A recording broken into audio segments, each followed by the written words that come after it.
ஹரே கிருஷ்ணா ஹரே கிருஷ்ணா. எல்லா பக்தர்களுக்கும் மாலை வணக்கம். இன்னைக்கு இந்த 18வது நாள் பகவத்கீதால 18வது அத்தியாயம் பகவானுடைய கருணையினால கடைசி லாஸ்ட் சாப்டருக்கு வந்திருக்கோம். இன்னைக்கு அத்தியாயம் 18 முடிவு துறவின் பக்குவம். சாப்டருக்குள்ள போறதுக்கு முன்னாடி அகில உலக கிருஷ்ண பக்தி இயக்கம் ஏசிய பக்தி வேதாந்த சுவாமி ஸ்ரீல பிரபாதன் உரையுடன் அத்தியாயம் 18 துறவின் பக்குவம். பகவான் இதுல என்ன சொல்ல போறாருன்னா, இது வரைக்கும் சொல்லப்பட்ட 17 அத்தியாயங்கள்ல உள்ள சொல்லப்பட்ட கருத்தோடைய சம்மரி ஸ்டடி தான் இன்னைக்கு 18ஆம் அத்தியாயத்தில் நம்ம பார்க்க போறோம். முதல்ல மங்களாச்சாரன் பிரேயர் சொல்லிட்டு நம்ம இந்த சாப்டருக்குள்ள போகலாம். ஹரே கிருஷ்ணா. ஓம் நமோ பகவதி வாசுதேவாய. ஓம் நமோ பகவதி வாசுதேவாய. ஓம் நமோ பகவதி வாசுதேவாய. ஓம் அஜ்ஞானதிமிரந்தஸ்ய ஞானாஞ்சனशलाकया चक्षुरुन्मिलितं येन तस्मै श्री गुरुवे नमः. श्री चैतन्य मनोभीष्टं स्थापितं येन भूतले स्वयं रूपः कदा मह्यं ददाति स्वपदान्तिकं वन्देऽहं श्रीगुरु श्रीयुतपथकमलं श्रीगुरून् वैष्णवांश्च श्रीरूपं साग्रजातं सगन रघुनाथान्वितं तं सजीवं साद्वैतं सावधूतं परिजन सहितं कृष्ण चैतन्य देवं श्री राधा कृष्ण प्रदान सगन ललिता श्री विशाखान्वितं च हे कृष्णा करुणा सिन्धो दीनबन्धो जगत्पते गोपेशा गोपिका कांता राधा कांता नमोस्तुते तप्त कांचन गौरांगी राधे वृंदावनेश्वरी वृषभानुसुते देवी प्रणमामि हरिप्रिये वाञ्छा कल्पतरुभ्यश्च कृपा सिन्धुभ्येव च पतितानां पावनेभ्यो वैष्णवेभ्यो नमो नमः। नमो विष्णुपदाय कृष्णप्रेष्ठाय भूतले श्रीमते भक्तिवेदान्त स्वामिनिति नामिने नमस्ते सरस्वती देवे गौरवाणी प्रचारिणे निर्विशेष शून्यवादी पाश्चात देशतारिणे मुगं करोति वाचालं पंगुं लंघयते गिरिं यत्कृपातं वन्दे श्रीगुरुं दीनतारिणं परमानन्दमाधवं श्रीचैतन्यईश्वरं। जय श्री कृष्ण चैतन्य प्रभो नित्यानंद श्रीद्वैत गदाधर शिवासदि गौरभक्तवृंद हरे कृष्णा कृष्णा कृष्णा हरे हरे हरे राम राम राम हरे हरे हरे कृष्णा।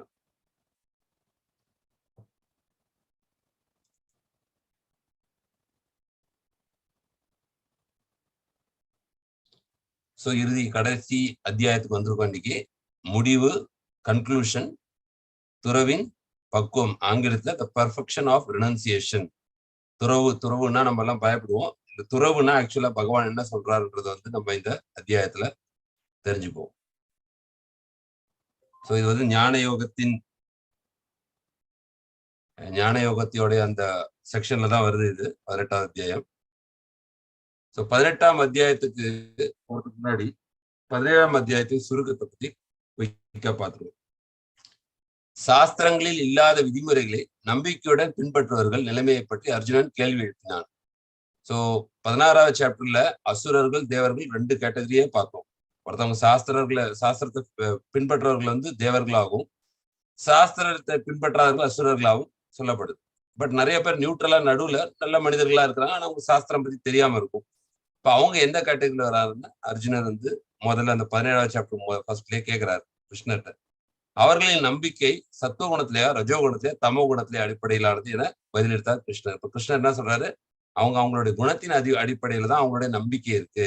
ஒவ்வொருத்தரும் ஒரு கடவுளை கும்பிடுறாங்க, ஒரு சாஸ்திரத்தை ஃபாலோ பண்றாங்க, இல்ல ஒரு சில விதிமுறைகளை ஃபாலோ பண்றாங்கன்னா அவங்கவுங்க குணத்துக்கு ஏற்ப அவங்களுக்கு இயற்கையா அவங்க சுபாவம் இருக்கு. சத்துவ குணத்துல இருந்தா ஒரு சில வழிமுறைகளை ஃபாலோ பண்றது, ரஜோ குணத்துல இருந்தா ஒண்ணு ஃபாலோ பண்றது, தமோ குணம் அதுக்கேற்ற மாதிரி தான் அவங்களுடைய நம்பிக்கை இருக்கும் அப்படின்னு சொல்லிட்டு கிருஷ்ணர் பதில் சொல்றாரு. தேவர்களை வழிபடுவது சத்துவ குணம். சத்துவ குணத்துல உள்ளவங்க தேவர்களை வழிபடுறாங்க என்றும், மனிதர்களை வழிபடுதல் ரஜோகுணம். ஒரு மனிதன் இன்னொரு மனிதனை வழிபடுத்துவது ரஜோகுணத்தின் பிரபாவம். பேய்களையும் பிசாசுகளையும் வழிபடுவது தமோ குணம் என்றும் விளக்கினார். வழிபாடு மட்டும் இல்ல, சாப்பிடுற உணவும் அந்த குணத்தின் அடிப்படையில தான். ஒருத்தருக்கு சில உணவு பிடிக்குதுன்னா, சில பேருக்கு காரசாரமான உணவு பிடிக்குது, சில பேருக்கு இந்த ஒரு பர்டிகுலரான உணவு, இல்ல செய்யற யாகங்கள், நம்ம நிறைய யாகங்கள் செய்யறோம். அந்த யாகங்களும் நம்மளுடைய குணத்தின் அடிப்படையில தான் நமக்கு இந்த யாகங்களை செய்யறோம். தவம், நம்ம செய்யற தவமும் 3 வகை: சத்துவகுணம், ரஜோகுணம், தமோகுணம். தானம், தானமும் பார்த்தோம். தன்னை வெளிப்படுத்திக்காம செய்யற தானம் சத்துவகுணம், தன்னை பிரதானமா வெளிப்படுத்திக்க செய்யற தானம் ரஜோகுணத்துல உள்ளது தானம். அதெல்லாம் அந்த முக்குண வேறுபாடுகளை பற்றி கிருஷ்ணர் எடுத்துரைக்கிறார். அதெல்லாம் 17 அத்தியாயத்துல. இவை எல்லாவற்றிலும் தோஷங்கள் இருப்பதால், சத்துவகுணத்திலையும் நம்ம பார்த்திருக்கோம். சத்துவகுணம் நல்ல குணம்னாலும், சத்துவகுணத்துல இருந்தாலும் நம்ம அந்த பிறப்பு இறப்புன்ற சுழற்சியிலிருந்து மேல போக முடியாது. ஏன்னா அதுலயும் தோஷங்கள் இருக்கு. அதுவும் நம்மளே பந்தப்படுத்தும். இப்ப இவை எல்லாவற்றிலும் தோஷங்கள், இந்த சத்துவகுணம், ரஜோகுணம், தமோகுணத்தோட இன்ஃபுளுன்ஸ்ல பண்றதுனால இதுல இருந்து தோஷம் அப்படின்னா இம்பியூரிட்டி இருக்குன்னு அர்த்தம். தோஷங்கள் இருப்பதால் முழுமுதல் கடவுளை குறிக்கும் ஓம் தத்சத், அதான் லாஸ்ட் சாப்டரோட லாஸ்ட் கன்க்ளூஷன். ஓம் தத்சத் பகவானுடைய திருப்திக்காக பண்ணக்கூடிய செயல்கள் என்றும் வார்த்தைகளுடன் அச்செயல்கள் செயல்படப்படுகிறது. அப்படி நம்ம பகவானுடைய திருப்திக்காக பண்ணப்பட்டிருப்போம். சத்துவகுணத்துல இருந்து மேல போய் சுத்த சத்தத்துல இருக்கிறப்ப நம்ம அந்த பந்தத்துல இருந்து நம்மளால விடுபட முடியும். அப்ப செய்யற யாகமா இருந்தாலும் சரி, தவமா இருந்தாலும் சரி, தானமா இருந்தாலும் சரி, எப்படி சுத்த சத்தத்துல செய்யறதுன்னு சொல்லி 17ஆம் அத்தியாயத்துல பார்த்தோம். அடுத்தது அதுதான் இங்க டயக்ராம கொடுத்திருக்கு. 17ஆம் அத்தியாயத்துல தத்துவம், குணங்களின் அடிப்படையில் தான் நம்ம எல்லாமே அந்த நம்பிக்கை பிறக்கிறது. ஒருத்தருக்குள்ள நம்பிக்கை அவருடைய குணத்தின் அடிப்படையில பிறக்குது. அந்த முக்குணங்கள்ல தான் அந்த நம்பிக்கை பிறக்குதுன்னு சொல்லி பகவான் சொல்லியிருக்காரு. அந்த முக்குணங்கள்ல பார்த்தீங்கன்னா உணவு, அப்புறம் வாழ்வுமுறையின் அம்சங்கள், அவருடைய லைஃப் ஸ்டைல், தானம் பண்றது, நம்பிக்கை, வழிபாடு, யாகங்கள், பேச்சு, மனக்கட்டுப்பாடு, நடத்தை, இது எல்லாமே அந்த முக்குணங்கள் இதோட தான் நம்மளுடைய அந்த லைஃப் ஸ்டைல் அமையுது.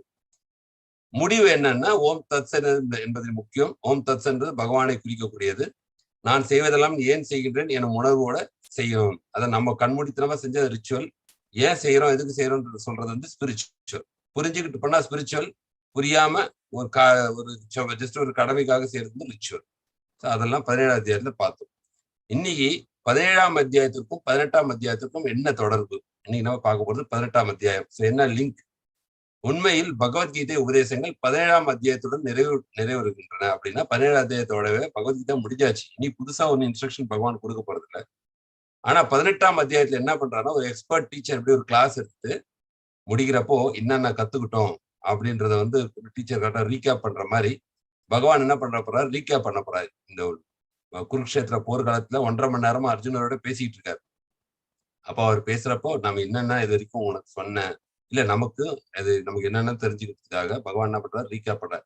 18ஆம் அத்தியாயம் என்பது இதுவரை விவாதிக்கப்பட்ட விஷயங்களின் சுருக்கமான பகுதியாகும். Summary study overview. கீதையின் ஒவ்வொரு அத்தியாயத்திலும் பரமபுருஷ பகவானுக்கு பக்தி தொண்டாற்றுவதை வாழ்வின் இறுதி நோக்கம் என வலியுறுத்தப்பட்டுள்ளது. சோ நம்ம ஒரு அத்தியாயமும் பார்த்தோம்னா கடைசியா கன்க்ளூஷன் பக்தியை தான் பிரதானமா மேன்மைப்படுத்தி பகவான் சொல்லியிருப்பாரு. ஏன்னா யோகினாம் அப்படி சர்வேஷாம் மத்தத்தை அந்தராத்மனா அப்படின்னு சொல்ற எல்லா யோகிகளும் என்ன மனதிலே நினைச்சிருக்காங்க சிறந்த யோகி அப்படின்றார். அப்படி ஒரு அத்தியாயத்திலையும் பாத்தீங்கன்னா அந்த பக்தி தொண்டு மூலமா தான் என்ன பார்க்க முடியும், அந்த பக்தி தொண்டு மூலமா தான் என்னுடைய கருணையை பெற முடியும், அந்த பக்தி தொண்டு மூலமா தான் நான் விரைந்து அந்த ஆத்மாவை இந்த சம்சார கடல்ல இருந்து காப்பாற்றுகிறேன் அப்படின்னு சொல்லி ஒரு சாப்டர்லயும் ஒரு ஸ்லோகமோ 2 ஸ்லோகமோ 4 ஸ்லோகமோ சொல்றார். இதே கருத்து ஞானத்தின் மிகவும் ரகசியமான பாதையாக 18ஆம் அத்தியாயத்தில் கொடுக்கப்பட்டுள்ளது. அப்போ இந்த கருத்தே அந்த இந்த ஞானத்தை நம்ம எப்படி பெற்று இந்த பக்தியை வளர்த்துக்கிறத பத்தி அந்த ரகசியமான பாதை இதுல இந்த ரகசியத்தை சொல்றாரு லாஸ்ட்ல கன்க்ளூஷன்ல. கீதையின் சுருக்கத்தை வெளிக்கொண்டு வரும் பொருட்டு ஆரம்பத்தில் கிருஷ்ணர் கூறியவற்றிலிருந்து ஒரு சந்தேகத்தை அர்ஜுனன் எழுப்புகின்றான். இப்போ அர்ஜுனன் பாத்தீங்கன்னா எல்லா அத்தியாயத்திலும் முதல் ஸ்லோகத்துல ஏதாவது ஒரு கேள்வியை கேட்கிறாரு, அப்புறம் பகவான் பதில் சொல்றாரு. அப்படிதான் நிறைய அத்தியாயங்கள் இருக்கு. அதே மாதிரி 18ஆம் அத்தியாயத்துல இதுவரை கேட்ட அர்ஜுனன் ஒரு சின்ன ஒரு கிளாரிபிகேஷன் கேட்கிறாரு முதல் ஸ்லோகத்துல. அதுல இருந்து இந்த சாப்டர் ஆரம்பிக்குது. அது என்ன அவருடைய ஐயம் அப்படின்னா, தியாகம்னா என்ன, தியாகம் மற்றும் சந்நியாசத்தின் நோக்கத்தை புரிந்து கொள்ள அர்ஜுனன் விருப்பம் தெரிவித்ததுடன் இந்த அத்தியாயம் ஆரம்பிக்கிறது. சோ முதல் ஸ்லோகத்துல அர்ஜுனனுடைய கேள்வி ஸ்டார்ட் ஆகுது.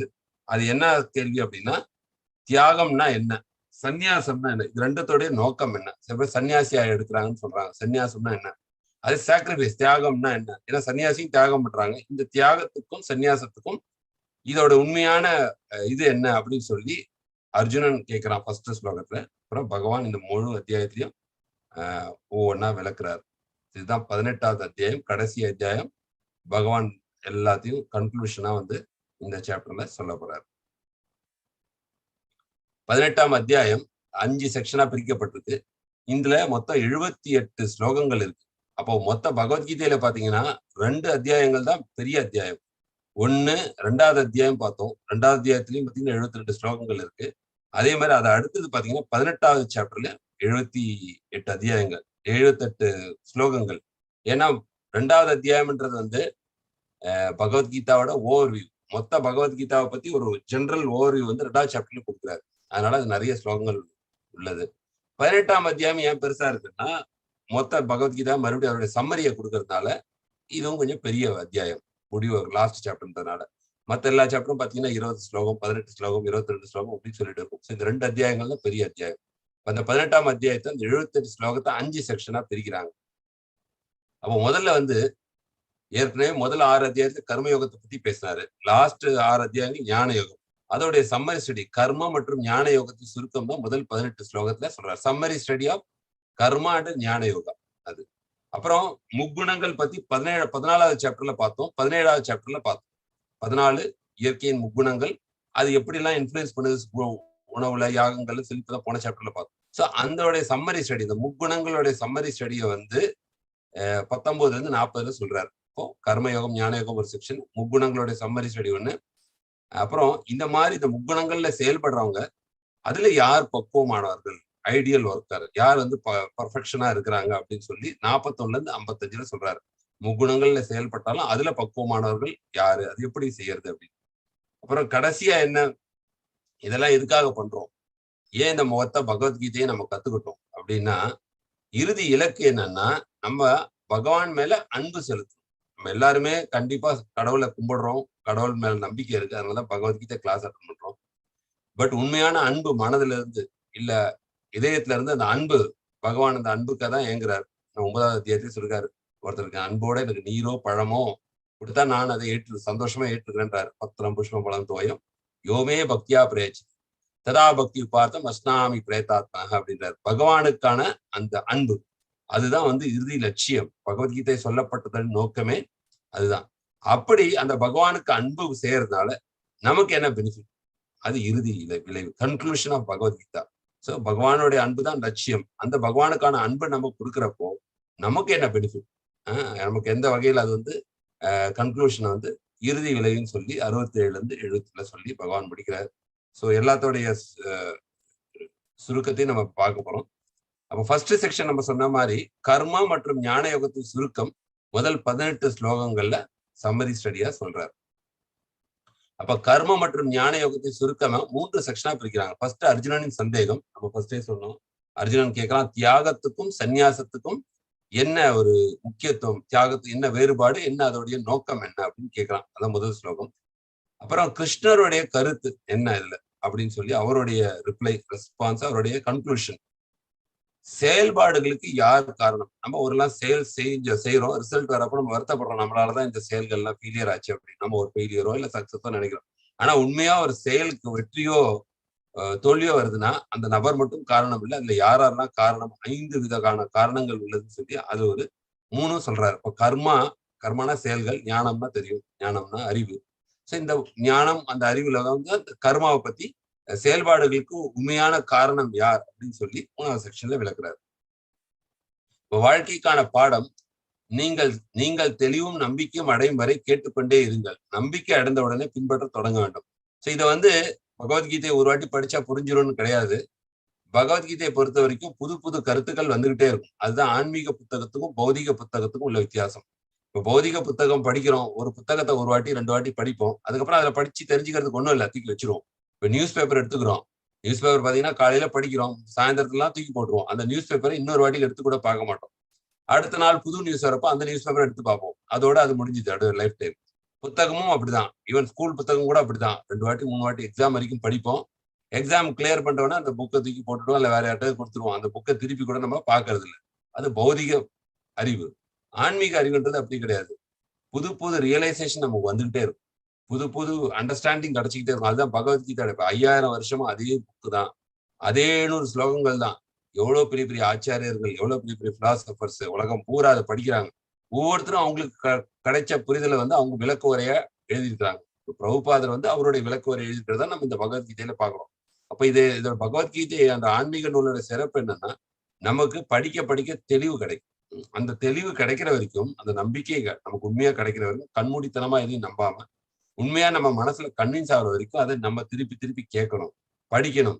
நாளைக்கு ஒரு ப்ராப்ளம் அப்படின்னா கூட மகாத்மா காந்தி சொல்றாரு, எனக்கு வாழ்க்கையில எப்பெல்லாம் குழப்பம் வந்திருக்கோ அப்பெல்லாம் நான் ஒரு பகவத்கீதை எடுத்து படிக்கிறப்போ எனக்கு அதுல இருந்து ஒரு தெளிவான சிந்தனையும் தெளிவான ஒரு கைடன்ஸும் கிடைக்குது அப்படின்னு சொல்லி அவருடைய ஒரு கொட்டேஷன் இருக்கு. அப்போ பகவத்கீதைன்றது ஒன் டைம் எக்ஸசைஸ் கிடையாது. படிச்சாச்சு எனக்கு ஞானம் தெரிஞ்சிச்சு, கர்மயோகம் தெரிஞ்சு, பக்தி யோகம் இல்லை. இதோடைய பிராக்டிக்கல் அப்ளிகேஷன் எப்போ வரும் அப்படின்னு கேட்டீங்கன்னா, நாளைக்கு ஒரு நெருக்கமான சந்தர்ப்பத்துல சூழ்நிலையிலும் நம்ம இதை படிக்க அந்த டைம்ல நமக்கு அது கைடன்ஸ் கிடைக்கும். இங்கே உதாரணத்துக்கு பார்த்தீங்கன்னா, அர்ஜுனன் ஒரு நெருக்கமான சுச்சுவேஷன்ல தான் இருக்கிறான். போர் நான் புரியணுமா வேண்டாம், கோடிக்கணக்கான போர் வீரர்கள் சூழ்ந்திருக்க இடத்துல அவன் போர் வேணாம்னு சொன்னான்னா எல்லாருடைய லைஃபும் மாறுது. அவன் போர் பண்ணான்னா பல பேரோட வாழ்க்கை மாறப்படும். அந்த மாதிரி ஒரு நெருக்கடியான சுச்சுவேஷன்ல அந்த பகவத்கீதை சொல்லப்படுது. அப்போ நம்மளும் அந்த மாதிரி அந்த நம்பிக்கை வர கேட்டுக்கொண்டே இருக்கும். நம்பிக்கை நம்ம கன்வின்ஸ் ஆயிட்டோம், இதுதான் உண்மை, நான் சரீரம் இல்லை, நான் ஆத்மா, பகவானுடைய அம்சம், என்னுடைய கடமை என்ன, நான் யார், நான் இங்க இருக்க, அதெல்லாம் நம்ம கன்வின்ஸ் ஆகி இருக்கிறப்போ அதை நம்ம ஃபாலோ பண்ணணும். வெறும் கேட்கறதுன்றது வந்து நான் முன்னாடி சொன்ன மாதிரி டாக்டர்கிட்ட போயிட்டு நமக்கு இந்த பிரச்சனை இருக்குன்றோம், அவங்க மெடிசின் எழுதி தராங்க, அதை வந்து கேட்கறதுக்கு சமம். ஆனா அந்த மெடிசினை சாப்பிட்டாதான் நமக்கு கியூர் ஆகும். எதுவுமே பகவத்கீதா ஆகட்டும், பாகவதம் ஆகட்டும், லைஃப்ல அதை இம்ப்ளிமெண்ட் பண்ணாத வரைக்கும் அது ஷெல்ஃப்ல இருக்கிற மெடிசினுக்கு சமம். அது நமக்கு எந்த வித மாற்றத்தையும் கொண்டு வராது. அப்போ அதை பத்தி இன்னும் டீட்டெயிலா பார்ப்போம். இதை வந்து நம்ம கேட்டு நம்மளுடைய வாழ்க்கை நடைமுறை வாழ்க்கையில அதை வந்து நம்ம ப்ராக்டிக்கலா இம்ப்ளிமெண்ட் பண்றதுக்கு எப்படி பண்ண முடியும் அப்படின்றத பார்த்தாதான் நம்மளுடைய வாழ்க்கை மேன்மை அடையும். ஏன்னா அது வாழ்க்கை ஒரு இன்ஃபர்மேஷனா இருக்கும்போது பகவத்கீதை டிரான்ஸ்ஃபர்மேஷனா இருக்கு. டிரான்ஸ்ஃபர்மேஷன் எப்ப ஆகும்னா, நம்மளுடைய வாழ்க்கை முறையில அதை கொண்டு வரப்பதான் டிரான்ஸ்ஃபர்மேஷன் ஆகும். இல்லைன்னா அது இன்ஃபர்மேஷனாவே நின்றுடும். ஏன்னா நிறைய பேர் பகவத்கீதை படிச்சுட்டு அப்படியே ஷெல்ஃப்ல வச்சிருவாங்க. அதுல எந்த வித பயனும் கிடையாது. அப்போ முதல் ஸ்லோகம் என்ன சொல்றாருன்னா, அர்ஜுனர் கேட்கிறார். அர்ஜுன உவாச்ச சந்நியாச மகாபாகோ தத்துவம் இச்சாமி வேதித்தும் தியாகஸ்ய ச ஹிருஷிகேஷா பிரதக் கேஷி நிஷூதனா. 18.1 அர்ஜுனன் கூறினான், பலம் பொருந்திய பயங்களை உடையவரே, தியாகம் மற்றும் சந்நியாசத்தின் நோக்கத்தை புரிந்து கொள்ள நான் விரும்புகின்றேன். கேசி அசுரனை கொன்றவரே, புலன்களின் அதிபதியே அப்படின்னு சொல்லி முதல் ஸ்லோகத்துல கேட்கிறார்.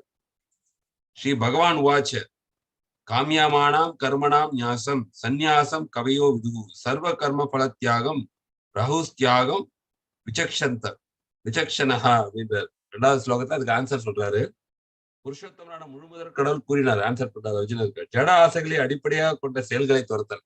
ஒரு விஷயத்துல ஆசைப்பட்டு ஜட ஆசைகள், ஆன்மீக ஆசைகள், ஜட ஆசைகளை அடிப்படையாக கொண்ட செயல்களை துரத்தல் சந்நியாசம்ன்றது. அப்போ அந்த ஜட விஷயங்களை துறந்து போறதுதான் சந்நியாசம். அது நல்லா தெரியும் என்றும் சான்றோர்களால் அழைக்கப்படுகின்றது. மேலும் எல்லா செயல்களின் பலன்களை துறப்பது தியாகம். அப்போ ஒரு செயலை செய்யறோம், அதோடைய பலனை நம்ம எதிர்பார்க்காம செய்யறது வந்து தியாகம்னு பேரு. ஆனா இந்த ஜட செயல்களை துறக்கிறதுன்றது வந்து சந்நியாசம் அப்படின்னு சொல்லி பதில் சொல்றாரு. இப்போ 18.6 என்ன சொல்றாரு அப்படின்னா, ஏதானி அபித்து கர்மாணி சங்கம் தெக்தா பலானிச்ச கர்த்தவியானி மீ பார்த்தா நிச்சிதம் மதம் உத்தமம். அப்படின்னா இத்தகு செயல்கள் அனைத்தும் பற்றுதல் என்று எந்த பலனையும் எதிர்பார்க்காமல் செயல்பட வேண்டும். கடமையா செயல்களை வந்து கடமைகளா செய்து பற்றுதல் என்று இந்த ஹோல் பகவத்கீதாவோட சீக்கிரட்டே தான். எல்லாருமே செயல்களை செய்யறாங்க. பௌதிகவாதியாலும் ஆன்மீகவாதியாலும் செயல்களை செய்யறாங்க. இவங்களும் வேலைக்கு போறாங்க, அவங்களும் வேலைக்கு போறாங்க, இவங்க வீடு கட்டுறாங்க, அவங்களும் வீடு கட்டுறாங்க. பட் பற்றுதல் என்று எந்த பலனையும் எதிர்பார்க்காமல் செயல்பட வேண்டும். அதுக்கு ட்ரைனிங் வேணும். இல்லைன்னா இயற்கையாவே நமக்கு பற்றுதல் இருக்கும் எல்லா விஷயத்திலுமே. ஏன்னா நம்ம மனம் வந்து ஒரு காந்தம் மாதிரி. எந்த செயலை செய்யறோமோ அதுல ஒரு பற்றுதல், அது விலையோட பற்றுதல், அட்டாச்மெண்ட், அஃபெக்ஷன் எல்லாமே வரும். இப்போ அந்த ட்ரைனிங், அந்த ஒரு பற்றுதல் இல்லாம அதை செய்யறதுக்கு கத்துக்கிறது தான் ஆன்மீகம். இவற்றை ஒரு கடமையாக செய்ய வேண்டும். பிரிதாவின் மைந்தரே, இதுவே எனது முடிவான அபிப்பிராயம். அது வந்து கிருஷ்ணரின் இறுதி கருத்து. அப்போ கடமைகளை துறக்கக்கூடாது. இப்ப அர்ஜுனன் என்ன சொன்னா, நான் சண்டை போட மாட்டேன், நான் இங்கிருந்து ஓடிடுறேன் அப்படின்னு சொல்றான். ஆனா கிருஷ்ணர் சொல்றாரு, நீ சத்திரியன்னா உன்னுடைய கடமை சண்டை போடுவது. அப்படின்னா கிரகஸ்தனாட்டம் யாரா இருந்தாலும் அவங்கவுங்க கடமைகளை செய்யணும். சில பேர் ஆன்மீக பாதையை எடுத்துக்கிட்டு ஃபேமிலியை விட்டுட்டு கூட ஓடிடுவாங்க. அதை வந்து பகவான் ஒருபோதும் ஏற்றுக்கொள்ளல. நம்ம கிரகஸ்த வாழ்க்கையை எடுத்துக்கிட்டோம் அப்படின்னா, ஃபேமிலி லைஃப் ரெஸ்பான்சிபிலிட்டி எடுத்துக்கிட்டோம்னா அதை செய்யணும். ஆனா பற்றுதலின்றி எந்த பலனும் எதிர்பார்க்காமல் செய்யப்பட வேண்டும். ரொம்ப முக்கியம். இந்த பற்றுதல் இல்லாம செய்யறப்போ மனம் நிம்மதி அடையும். ஏன்னா எதிர்பார்க்கிற இடத்துல ஏமாற்றம் இருக்குன்னு சொல்லுவாங்க. அதனால எதிர்பார்க்காமல் செயல்பட வேண்டும். இது ஒரு சயின்ஸ். இவற்றை ஒரு கடமையாக செய்ய வேண்டும். ஒண்ணு பற்றுதல் இல்லாம செய்யணும், ஒரு கடமையாக செய்ய வேண்டும். இதை கண்டிப்பா நான் நிறைவேற்றி ஆகணும். அப்ப இங்கேயும் அர்ஜுனனுக்கு சொல்றாரு, நீ சண்டை போடுறது உன்னுடைய கடமை. பிரித்தாவின் மைந்தரை, இதுவே எனது முடிவான அபிப்பிராயம்னா இதுதான் என்னுடைய கன்க்ளூஷன் சொல்லி அந்த தியாகம்னா என்னன்னு சொல்லிட்டாரு. சந்நியாசம்னா என்ன சொல்ற, பௌதிக கடமைகளை துறந்து போறது வந்து சந்நியாசம். அது அந்த பௌதிக ஜடாசிகளின் அடிப்படையாக கொண்ட செயல்களை துரத்தல், அது சந்நியாசம். எல்லா செயல்களின் பலன்களை துறப்பது தியாகம். அப்ப இங்க என்ன ரெக்கமெண்ட் பண்றதுன்னா, சந்நியாசத்தோட இங்க வந்து தியாகத்தை தான் வலியுறுத்துறாரு. அதுதான் வந்து பெஸ்ட். கடமைகளை செய்யணும், அதே சமயம் பற்றின்றி செய்யணும், அது கடமையாக செய்யணும் சொல்லி இங்க அதோட முடிவை கொடுக்குறாரு. அடுத்த செக்ஷன் வந்து செயல்பாடுகளுக்கு யார் காரணம். இப்ப நம்ம ஒரு செயல் பண்றோம், அப்ப நம்ம அதுக்கு ஒரு பலன் கிடைக்குது. நம்ம என்ன நினைக்கிறோம், நாம தான் காரணம். சில பேர் பாத்தீங்கன்னா, என்னுடைய வாழ்க்கையில நான் ரொம்ப வெற்றி பெற்றவனா இருக்கிறேன், இல்ல நம்ம தோல்வி நான் ஒரு ஃபெயிலியர் அப்படின்னு நினைப்பாங்க. ஆனா ஒருத்தர் மட்டும் காரணம் கிடையாது. ஒருத்தருக்கு வெற்றியோ இல்ல தோல்வியோ கிடைக்குதுன்னா அது வந்து நம்ம மட்டும் காரணம் கிடையாது. யாரெல்லாம் இதுக்கு காரணம் சொல்லி 5 வித காரணங்களை வந்து பகவான் சொல்றாரு. 14 ஸ்லோகத்துல என்ன சொல்றாருன்னா, ஆதிஷ்டானம் ததா கர்த்தா காரணம் ச பிருதக் விதம் விவிதாஷ்ட பிருதக் சேஸ்தா தெய்வம் செய்வாத்திர பஞ்சமம். பஞ்சமம்னா 5 விதமான காரணங்கள். ஒரு காரணம், ஒரு செயல்பாடுகளுக்கு 5 விதமான ஒரு என்ன சொல்றது, ஒரு மோட்டிவேட்டிங் ஃபேக்டர்ஸ் இருக்கு. 5 விதமான காரணம். அதாவது என்னென்ன அப்படின்னு சொல்லி சொல்றாரு. செயல்களுக்கான இடம் அப்படின்னா உடல் மூலமா தான் செயல்களை செய்யறோம். அப்ப செயல்களுக்கான இடம் ஒண்ணு. ஒரு செயல்பாடுக்கு என்னென்ன வேணும் அப்படின்னா செயல்களுக்கான இடம் ஒன்று. செய்பவன்னா டூயர், அதை செய்யறவன் தான் டூயர், அவன் வந்து 2வது. பல்வேறு புலன்கள், அப்போ ஒரு செயலை செய்யணும், நம்ம கண்ணு காது மூக்கு எல்லாம் நல்லா வேலை செஞ்சாதான் செய்ய முடியும். அப்ப அந்த புலன்கள் மூலமா தான் அந்த காரியத்தை நம்ம செய்யறோம். இப்ப நீங்க இந்த இமேஜ்ல பாத்தீங்கன்னா 5 வித காரியம், 5 வித இது போட்டோ இருக்கு. ஒண்ணு பாத்தீங்கன்னா கீழே ஒரு செயலை செய்யறோம் அப்படின்னா அந்த 5 விஷயமும் இன்வால்வ் ஆயிரும். செயல்களுக்கான இடம் உடல் ஒன்று, செய்பவன்னா டூயர் 2, பல்வேறு புலன்கள் அப்படின்னா புலன்கள் வந்து அதுல இன்வால்வ் ஆயிருக்கு. பலதரப்பட்ட முயற்சிகள் அப்படின்னா எண்டேவர், எஃபர்ட் வேணும். எஃபர்ட் இல்லாம எந்த செயலும் காரியத்தையும் செய்ய முடியாது. அப்போ பலதரப்பட்ட முயற்சிகள், அது ஒண்ணு. 1, 2, 3, 4. இறுதியாக பரமாத்மா. இவையே செயலுக்கான 5 காரணங்கள் அப்படின்றார். அப்போ நமக்கு சக்சஸோ ஃபெயிலியரோ நாம் மட்டும் இதை செய்பவன் தான் நாம். செய்பவன்றது டூயர் தான் நம்ம. ஆனா நம்ம தான் காரணம் கிடையாது. நமக்கு பின்னாடி பேக்ரவுண்ட்ல 4 விஷயங்கள் இருக்கு. இந்த உடல் இருக்கு, புலன்கள் ஈடுபட்டு இருக்கு, பலதரப்பட்ட முயற்சிகள் இருக்கு, இறுதியாக பரமாத்மா. அப்படின்னா ஒரு சக்சஸோ ஃபெயிலியரோ நமக்கு நடக்குதுன்னா சக்சஸுக்கும் இந்த 4 பேர் பின்னாடி இருக்கிறாங்க. 4 விஷயங்கள் பின்னாடி இருக்கு. ஃபெயிலியருக்கும் இந்த 4 விஷயம். அப்ப பரமாத்மா சாங்ஷன் ஆனாதான் அந்த ஈவெண்ட் சக்சஸ் ஆகும். பரமாத்மா சாங்ஷன் ஆகல சக்சஸ் ஆகாது. இப்ப இது எப்படி நமக்கு புரிஞ்சுக்கிறது அப்படின்னா, நாளைக்கு நம்ம வாழ்க்கையில நம்ம வந்து ஏதாவது தோல்வி அடைந்தா கூட நான் மட்டும் காரணம் கிடையாது. எல்லாமே காரணம் தான். அதனால அதுக்காக நம்ம தோண்டு போகக்கூடாது. ஏன்னா பரமாத்மா அதை சாங்ஷன் பண்ணாதான் அந்த காரியம் வெற்றிகரமா முடியும். அப்ப சில டைம் தோல்விகள் வரப்ப எனக்கு செய்ய முடியாது அப்படின்ற மாதிரி நம்ம மனம் உடைஞ்சு போயிடக்கூடாது. ஏன்னா எல்லாருக்குமே செய்ய முடியும். பட் பரமாத்மா சாங்ஷன் ஆனதான் வெற்றியாவோ எப்படி வந்து ரிசல்ட் அவர் தான் கொடுக்குறாரு. அது இல்லாம இந்த 5 புலன்கள், பலதரப்பட்ட முயற்சிகள் எல்லாமே வந்து செயல்பாடுகளுக்கான காரணம். இப்போ உண்மையா ஆன்மீகத்துல இருக்கவங்க தான் பார்ப்பாங்க இந்த 5 விஷயங்கள் இன்வால்வ் ஆயிருக்கு ஒரு செயல்களையும் அப்படின்னு நினைப்பாங்க. ஆனா இந்த அறியாமையில இருக்கவங்க என்ன நினைப்பாங்க, நான் தான் காரணம், ஒரு வெற்றிக்கோ தோல்விக்கோ நான் தான் காரணம் அப்படின்னு சொல்லி நினைப்பாங்க. இப்போ வாழ்க்கைக்கான பாடம் நம்ம என்ன கத்துக்கிறோம் அப்படின்னா, கண்மூடித்தனமா நான் தான் காரணம் நினைக்காம ஒரு செயல் நடப்பதற்கான மற்ற காரணங்களை நாம் காண முடியாவிட்டால் நாம் குருடர்களே ஆகும் அப்படின்னா 2 விஷயத்த கத்துக்கிட்டோம். ஏன்னா ஃபர்ஸ்ட் செக்ஷன்ல என்ன சொல்றாரு, கர்மம் மற்றும் ஞான யோகத்தின் சுருக்கம். அப்ப ஞான யோகத்தின் சுருக்கத்துலதான் வந்து என்ன சொல்லியிருக்காரு, சந்நியாசத்துக்கும் இதுக்கும் வந்து துறவுக்கும் என்ன வித்தியாசம் சொல்லி ஞான யோக செக்ஷன் சொல்லியிருக்காரு. கர்மயோகத்துல சொல்றாரு, ஒரு செயல் செய்யறோம் அப்படின்னா 5 விஷயங்கள் அதுல இன்வால்வ் ஆயிருக்கு. அந்த 5 விஷயங்களும் பார்க்கணும். அதுல ஒரு பரமாத்மாவும் இன்வால்வ்டு. இப்போ எந்த ஒரு செயலுக்குமே இந்த 5 விஷயம் இல்லாம செய்ய முடியாது அப்படின்னு சொல்லி இந்த 3 செக்ஷனையும் சொல்லியிருக்காரு. அதுதான் நம்ம வாழ்க்கைக்கான பாடம். இது வந்து கர்மயோகா மற்றும் ஞான யோகாவோட சம்மரி ஸ்டடி. செயல்பாடுகளுக்கு யார் காரணம் 14வது ஸ்லோகத்துல இது ஆல்ரெடி பார்த்த ஸ்லைட் தான் அது.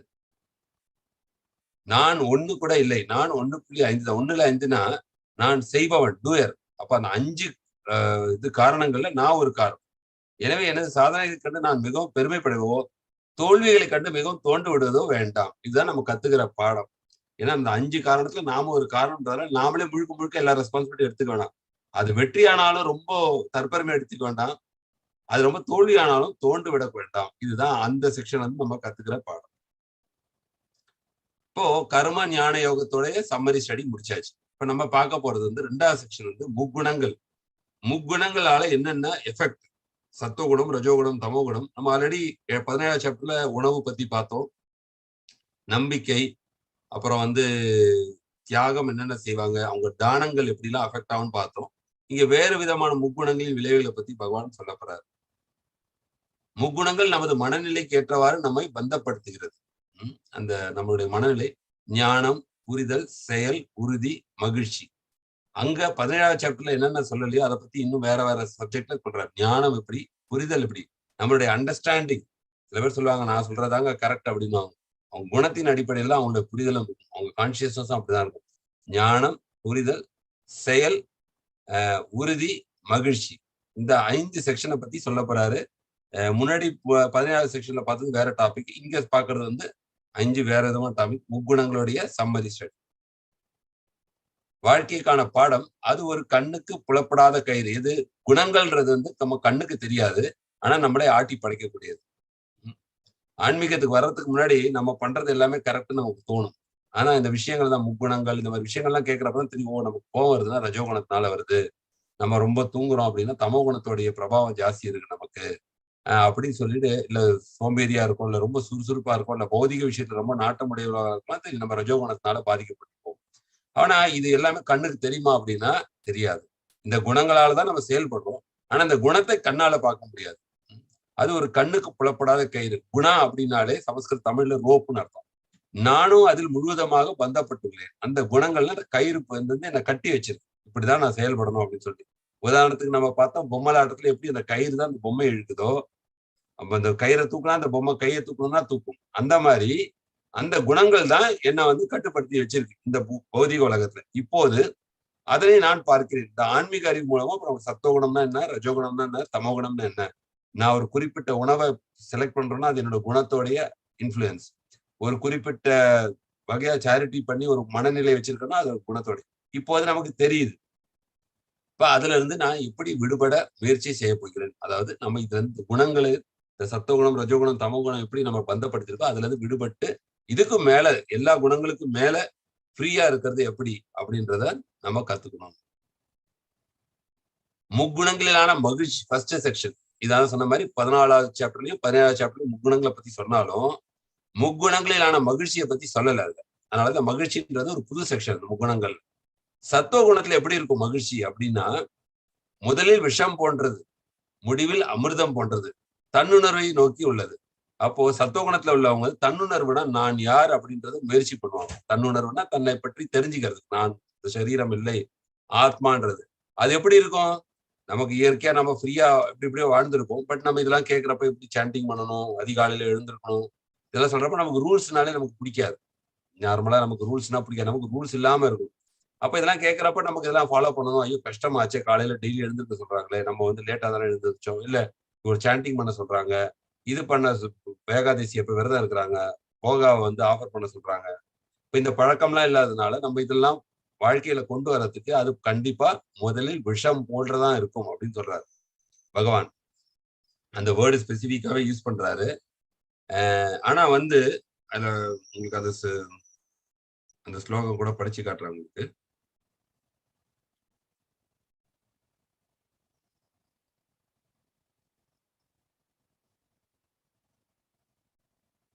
ஓகே.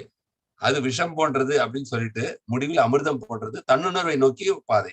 ஆனா ரஜோகுணத்துல உள்ளது எப்படின்னா, முதலில் அமிர்தம் போன்றது. இப்ப புலனின்ப பொருட்கள் எப்படி இருக்கும்னா, நம்ம ஐஸ்கிரீம் சாப்பிடுறோம்னா முதலில் அமிர்தம் போல இருக்கும்.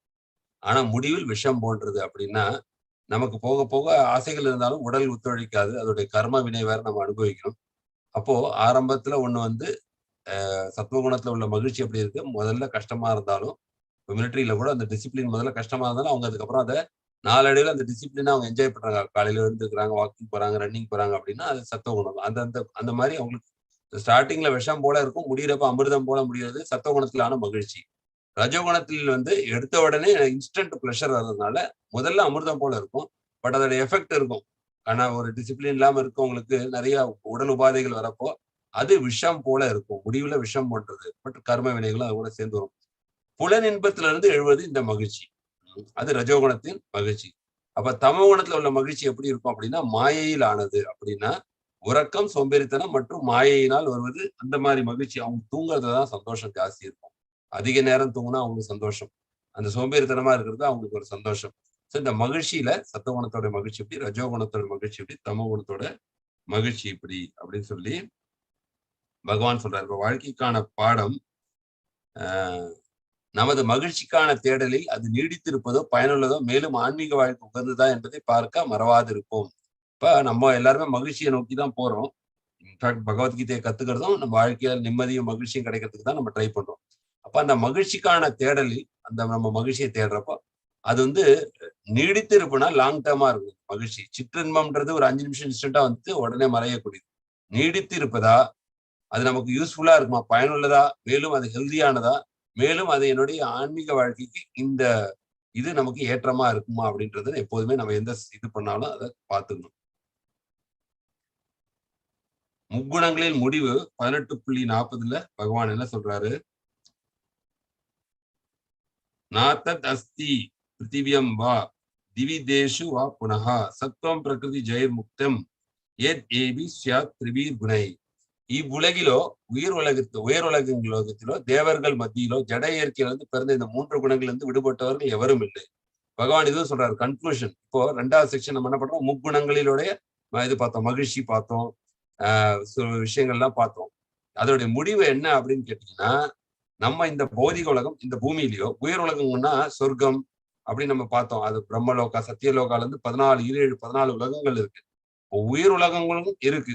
ஆன்மீக கண்ணோட்டத்துல இதுக்கு மேல உயிர் உலகங்கள் இருக்கு. அங்கேயும் எண்ணற்ற ஜீவராசிகள் இருக்காங்க. ஆனா அவங்களுக்கு துக்கம் இல்லாம சந்தோஷகரமான வாழ்க்கையில இருப்பாங்க. அவங்க பண்ண புண்ணியத்துக்காக அங்க போறாங்க, ப்ரொமோட் ஆகி போறாங்க. இவ்வுலகிலோ உயிர் லோகத்திலோ தேவர்கள் மத்தியிலோ, தேவர்கள்னா அந்த நம்ம கும்பிடுறோம் தேவி தேவர்கள், அவங்களும் இந்த ஜட இயற்கையில் பிறந்த இந்த 3 குணங்களும் விடுபட்டவர் எவரும் இல்லைன்னா இந்த பௌதிக உலகத்தை அந்த 14 உலகத்தையும் அந்த முக்குணங்களுடைய தாக்கம் இருந்துகிட்டே தான் இருக்கும். தேவர்கள்லாம் சத்துவ குணத்துல இருப்பாங்க. நம்ம ஆல்ரெடி 16 சாப்டர்ல படிச்சோம். அப்ப தேவர்களோ அந்த தெய்வீக குணங்கள் உள்ளவங்க எல்லாம் சத்துவ குணத்துல, தேவர்களும் அந்த சத்துவ குணத்தினாலதான் கட்டுப்படுத்தப்பட்டிருக்கிறாங்க. அதனாலதான் அவங்களுக்கு முக்தி அடையாம அவங்க மேல் உலகங்கள்ல இருக்காங்க. அவங்களுடைய புண்ணியம் முடிஞ்ச பிறகு அவங்களும் பௌதிக உலகத்துல மனிதர்களா பிறப்பார்கள். ஸோ அதனால பகவான் என்ன சொல்றாருன்னா, இந்த 14 உலகங்கள்ல எல்லா இடத்துலயுமே இந்த முக்குணத்தோட தாக்கம் இருக்கு அப்படின்றார். பூமியில மட்டும் கிடையாது. ஸோ அது வந்து அந்த 2வது செக்ஷனுடைய முடிவு. இது நம்ம பார்த்துட்டோம். அடுத்தது செயல்படுவர்களில் பக்குவமானவர். இது வந்து 3வது செக்ஷன் 41 இருந்து யார் ஐடியல் ஒர்க்கர், அதாவது ஒவ்வொருத்தரும் குணத்தின் அடிப்படையில தான் பிராமணர், சத்தியர், வைசியர், சூத்ரன் சொல்லிட்டு 4வது சாப்டர்ல பார்த்தோம். சாத்துர்வர்ணம் மயா சிருஷ்டம் குண கர்ம விபாகஷ அப்படின்னு சொல்றாரு கிருஷ்ணன் 4வது சாப்டர்ல. அப்படின்னா என்ன அர்த்தம், நிறைய பேர் தவறா புரிஞ்சிருக்கிறாங்க. எல்லாருமே பிறப்பின் அடிப்படையில பிராமணனுடைய பிள்ளை பிராமணன் அப்படின்ற மாதிரி சொசைட்டில இதுவானதுனால அது ஆக்சுவலா உண்மை கிடையாது. டாக்டரோட பிள்ளை டாக்டர் ஆக முடியாது. டாக்டரோட பையனாலும் டாக்டருக்கு படிச்சிருந்தாதான் டாக்டர். அதுதான் வந்து பகவத்கீதாவோட கன்க்ளூஷன். டாக்டரோட பிள்ளை டாக்டர் ஆக முடியாது. இப்போ பிராமண குலத்துல பிறந்தா பிராமணன்றது கிடையாது பகவானுடைய டிசைன் படி. அது எதுபடினா சாத்துர்வர்ணம் நான் தான் இது பண்ண எஸ்டாப்ளிஷ் பண்ணன்றாரு. பகவான் சொல்றாரு இந்த 4 வர்ணங்களில் பிராமணன், சத்திரியன், வைசியன், சூத்திரன் இந்த சொசைட்டி ஸ்மூத்தா ஃபங்க்ஷன் பண்றதுக்கு 4 பேர் தேவை. இன்டெலிஜென்ட் கிளாஸ் ஒரு மக்கள் வேணும். அவங்க தான் சமூகத்தை நடத்தக்கூடியவர்கள். ப்ரொடெக்டிவ் கிளாஸ் இல்ல அட்மினிஸ்ட்ரேட்டிவ் கிளாஸ் அவங்க வந்து சத்திரியர்கள், அந்த நாட்டை காப்பாற்றுறதுக்காகவும் ஆள்கள் வேணும். அவங்களுக்கு வீரம் இருக்கணும், இவங்களுக்கு நல்ல அறிவு இருக்கணும்.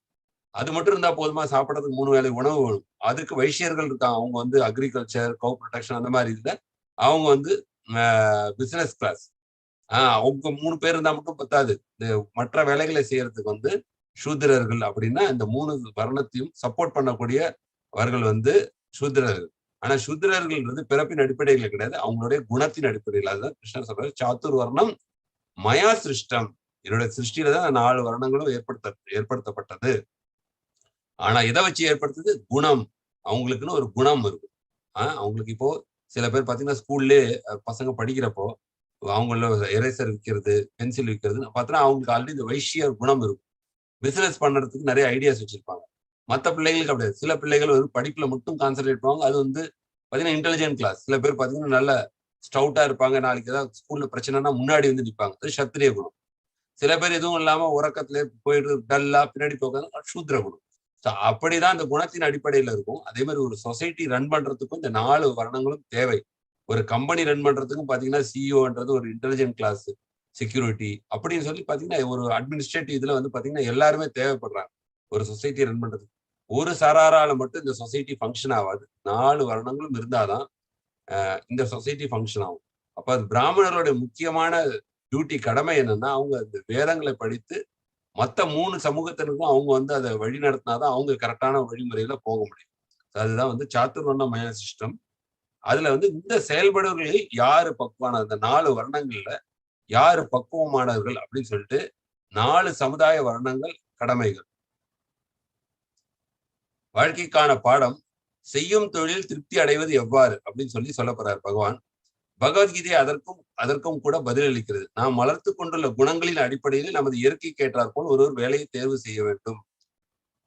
சோ அது ஒரு முக்கியமான செக்ஷன். என்ன அப்படின்னா ஆல்பர்ட் ஐன்ஸ்டீன் கூட சொன்னார், if you judge a fish by its ability to climb the tree, it will think that in its whole life it is a failure.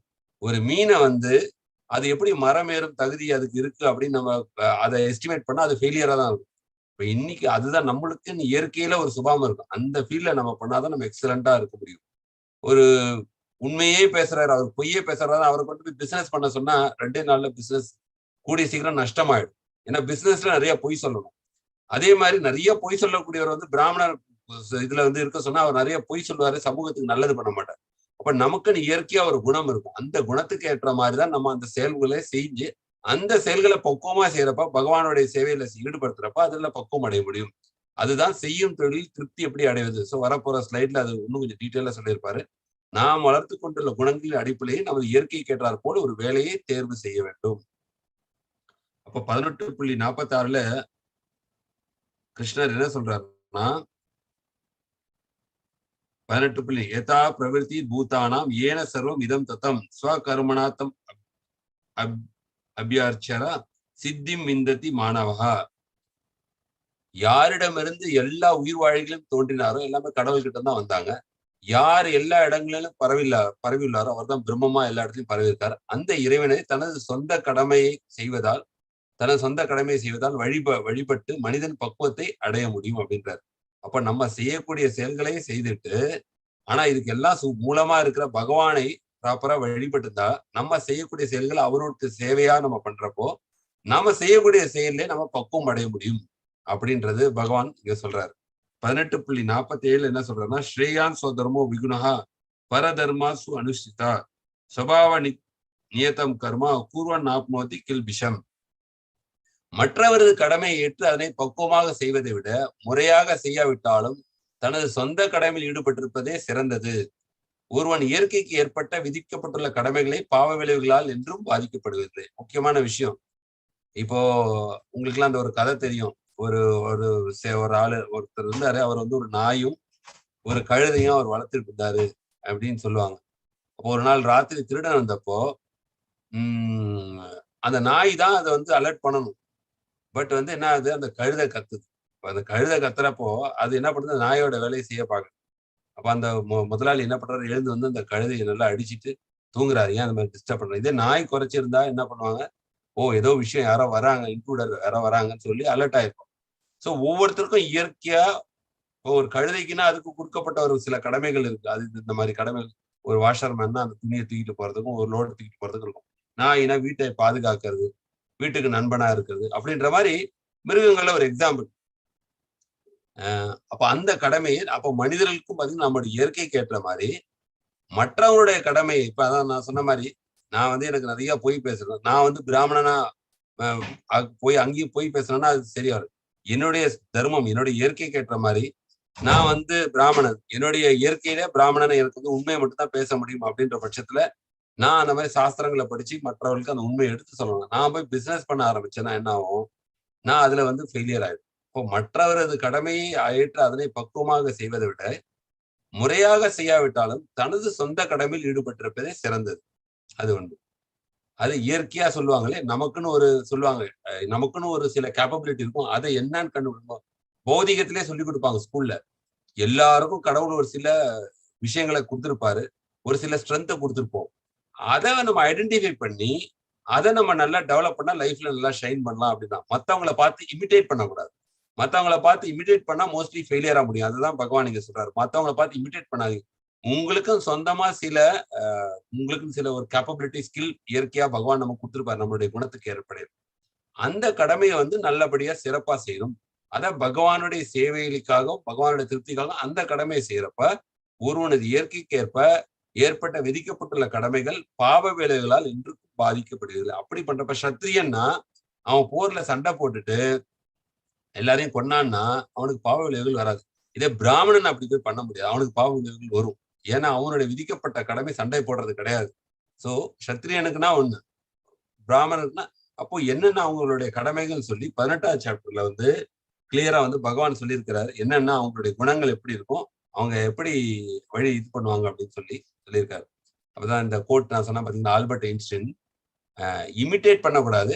நம்ம வந்து என்ன பண்ணணும்னா நம்மளுடைய ஸ்கில்ல வந்து நமக்கு இயற்கையா எதுல நம்ம ஸ்ட்ராங்கா இருக்கோமோ அதை நல்லா டெவலப் பண்ணி அப்படி பண்ணணும். அப்போ every one is a genius. But if you judge a fish by its ability to climb a tree, it will live its whole life believing that it is stupid. அப்போ எல்லாருமே வந்து ஒரு ஸ்கில் இருக்கு. But ஒரு மீனை வந்து நம்ம இப்படி மரத்தை ஏறது அணிலோ அது அந்த அதோட ஸ்கில். பட் அணிலை தூக்கி நம்ம தண்ணியில போட முடியாது. அது மாதிரி மீனை தூக்கி நம்மளோட இதுக்கு எதுக்கு சொல்லியிருக்காரு ஆல்பர்ட் ஐன்ஸ்டைன், நம்மளுடைய எஜுகேஷன் சிஸ்டம் வந்து எல்லாருக்கும் ஒரே மாதிரி இருக்கு. இப்ப எல்லாருக்கும் ஒரே மாதிரி ஐக்கியூ கிடையாது. அப்ப சில பேரால மட்டும்தான் ஷைன் பண்ண முடியும். அப்ப சில பேர் என்ன நினைப்பாங்க, நம்ம லைஃப்ல ஃபெயிலியர் நினைப்பாங்க.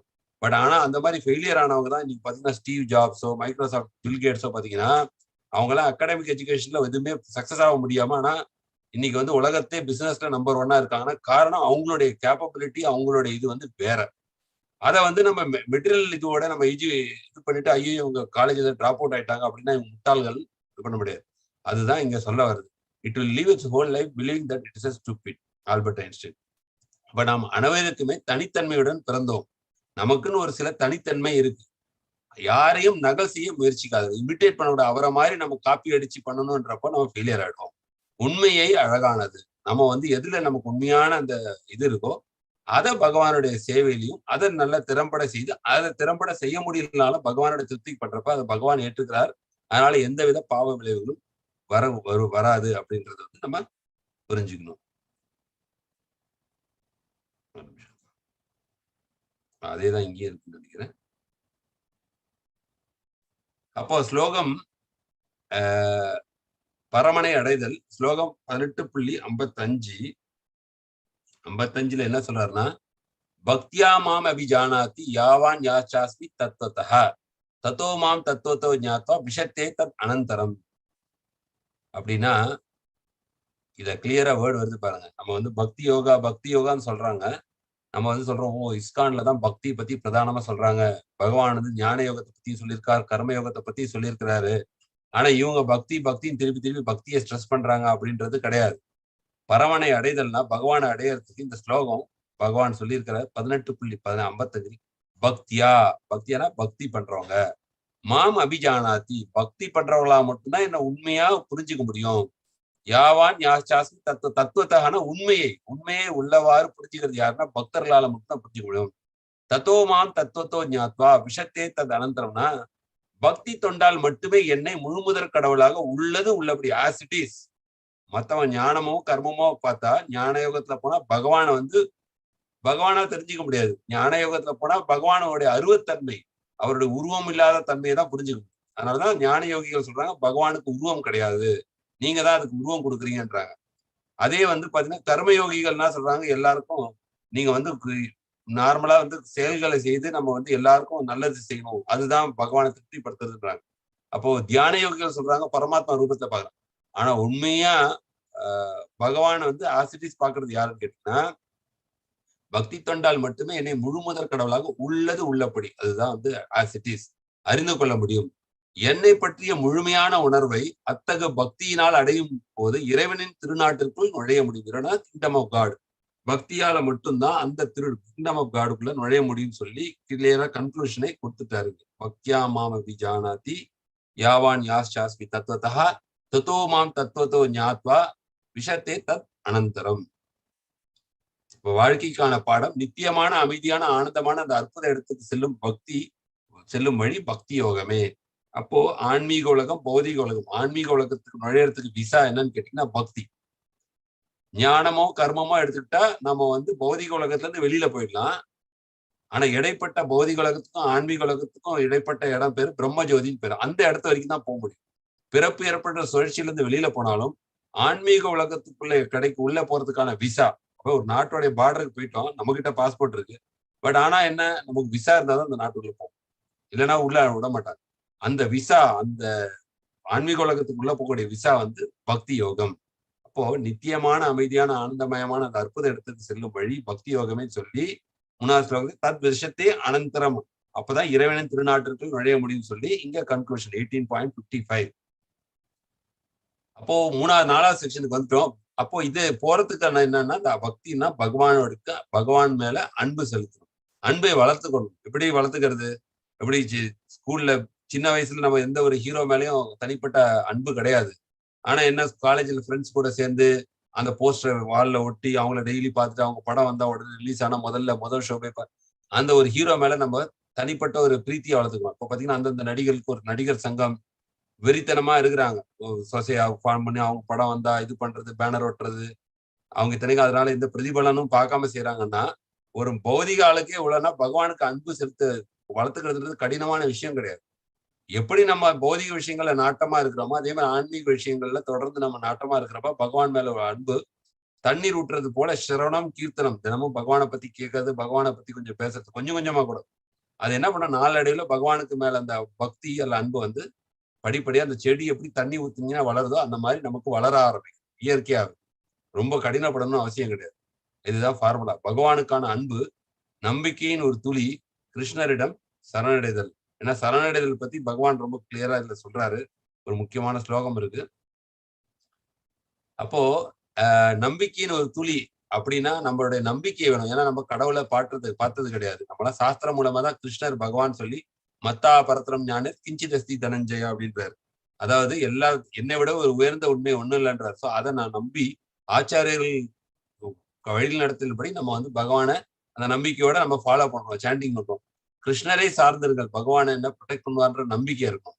பகவத்கீதையின் தத்துவங்களை பின்பற்றுங்கள். ஏன்னா பகவத்கீதையில சொல்றபடி எப்படி எல்லாம் வாழ்க்கை முறை அமைத்துக்கணும்ன்றது அந்த தத்துவங்களை நம்ம ஃபாலோ பண்ணணும். ஒரு அங்கீகரிக்கப்பட்ட ஆன்மீக குருவின் மேற்பார்வையின் கீழ், அதாவது நமக்கு எல்லாருக்குமே சொன்ன ரோல் மாடல், ஒரு கைடன்ஸ் வேணும். அப்போ கிருஷ்ணர் என்ன சொல்றாரு, தத்விதி பிரணிபாத்தேன பரிப்பிரஷ்னேன சேவையா உபதேக்ஷந்தி தே ஞானம் ஞானினா தத்துவ தர்ஷினா அப்படின்றார். என்னை பற்றி தெரிஞ்சுக்கணும்னா என்ன தெரிஞ்சுக்கிட்ட ஒரு குரு கிட்ட போய் அவர் மூலமா அவருக்கு சேவை பண்ணி கேள்வி கேட்டு நீ என்னை பத்தி தெரிஞ்சுக்கலான்றாரு. அப்போ ஒரு அங்கீகரிக்கப்பட்ட கூட்டாம்போக்குல ஆன்மீக குரு கிடையாது, அங்கீகரிக்கப்பட்ட குரு சிஷ்ய பரம்பரையில வர ஒரு ஆன்மீக குருவின் மேற்பார்வையின் கீழ், அவருடைய சூப்பரேஷன் கீழே தான் நம்ம பண்ணணும். எல்லாம் பக்தின்னு சொல்லிட்டு நம்ம வேற ஏதாவது கற்பனையில பண்ணிட்டு இருக்கோம். கிருஷ்ணரை நினைத்துக் கொண்டு செயல்களை செய்யுங்கள். தஸ்மாத் சர்வேஷு காலேஷு மா மனுஸ்மர இத்தியச்ச. கிருஷ்ணர் சொல்றாரு, நீங்க உங்க பௌதிக கடமைகளை செய்யலாம், தவறு கிடையாது. ஆனா என்னுடைய ஸ்மரணத்துல நீங்க அதை பண்ணுங்க அப்படின்றாரு. தஸ்மாத் சர்வேஷு காலேஷு மாம் அனுஸ்மர இத்தியச்ச. கிருஷ்ணனை நினைத்துக் கொண்டே செயல்களை செய்யுங்கள். அப்போ மனதுல பகவானுடைய ஸ்மரணம் இருக்கணும். பலன் சுய பாதுகாப்பு. இதனால நமக்கு அடையக்கூடிய பலன் என்ன? நமக்கு ப்ரொடெக்ஷன். எல்லா தடைகளும் தாண்டுதல். நமக்குள்ள இந்த விக்னங்கள் எல்லாம் பகவான் அகற்றுவார். அவரே உங்களே ஆன்மீக உலகத்துக்கு அழைத்து செல்வார். அப்படின்னா பகவான் அந்த பொறுப்பை ஏற்றுக்கிறார். முன்னாடியே பார்த்தோம், முன்னாடி சாப்டர்ல சொல்றாரு, நான் வந்து அவங்களை மிருத்யு சம்சார சாகரா, அதாவது ஷிப்ரம் பவதி தர்மாத் மிருத்யு சம்சார சாகரம்னா நம்ம இந்த பௌதிக சாகரம்ன்றது கடல் போல. என்னதான் எக்ஸ்பர்ட் ஸ்விம்மரா இருந்தாலும் கடல்ல கடக்க முடியாது யாராலும்.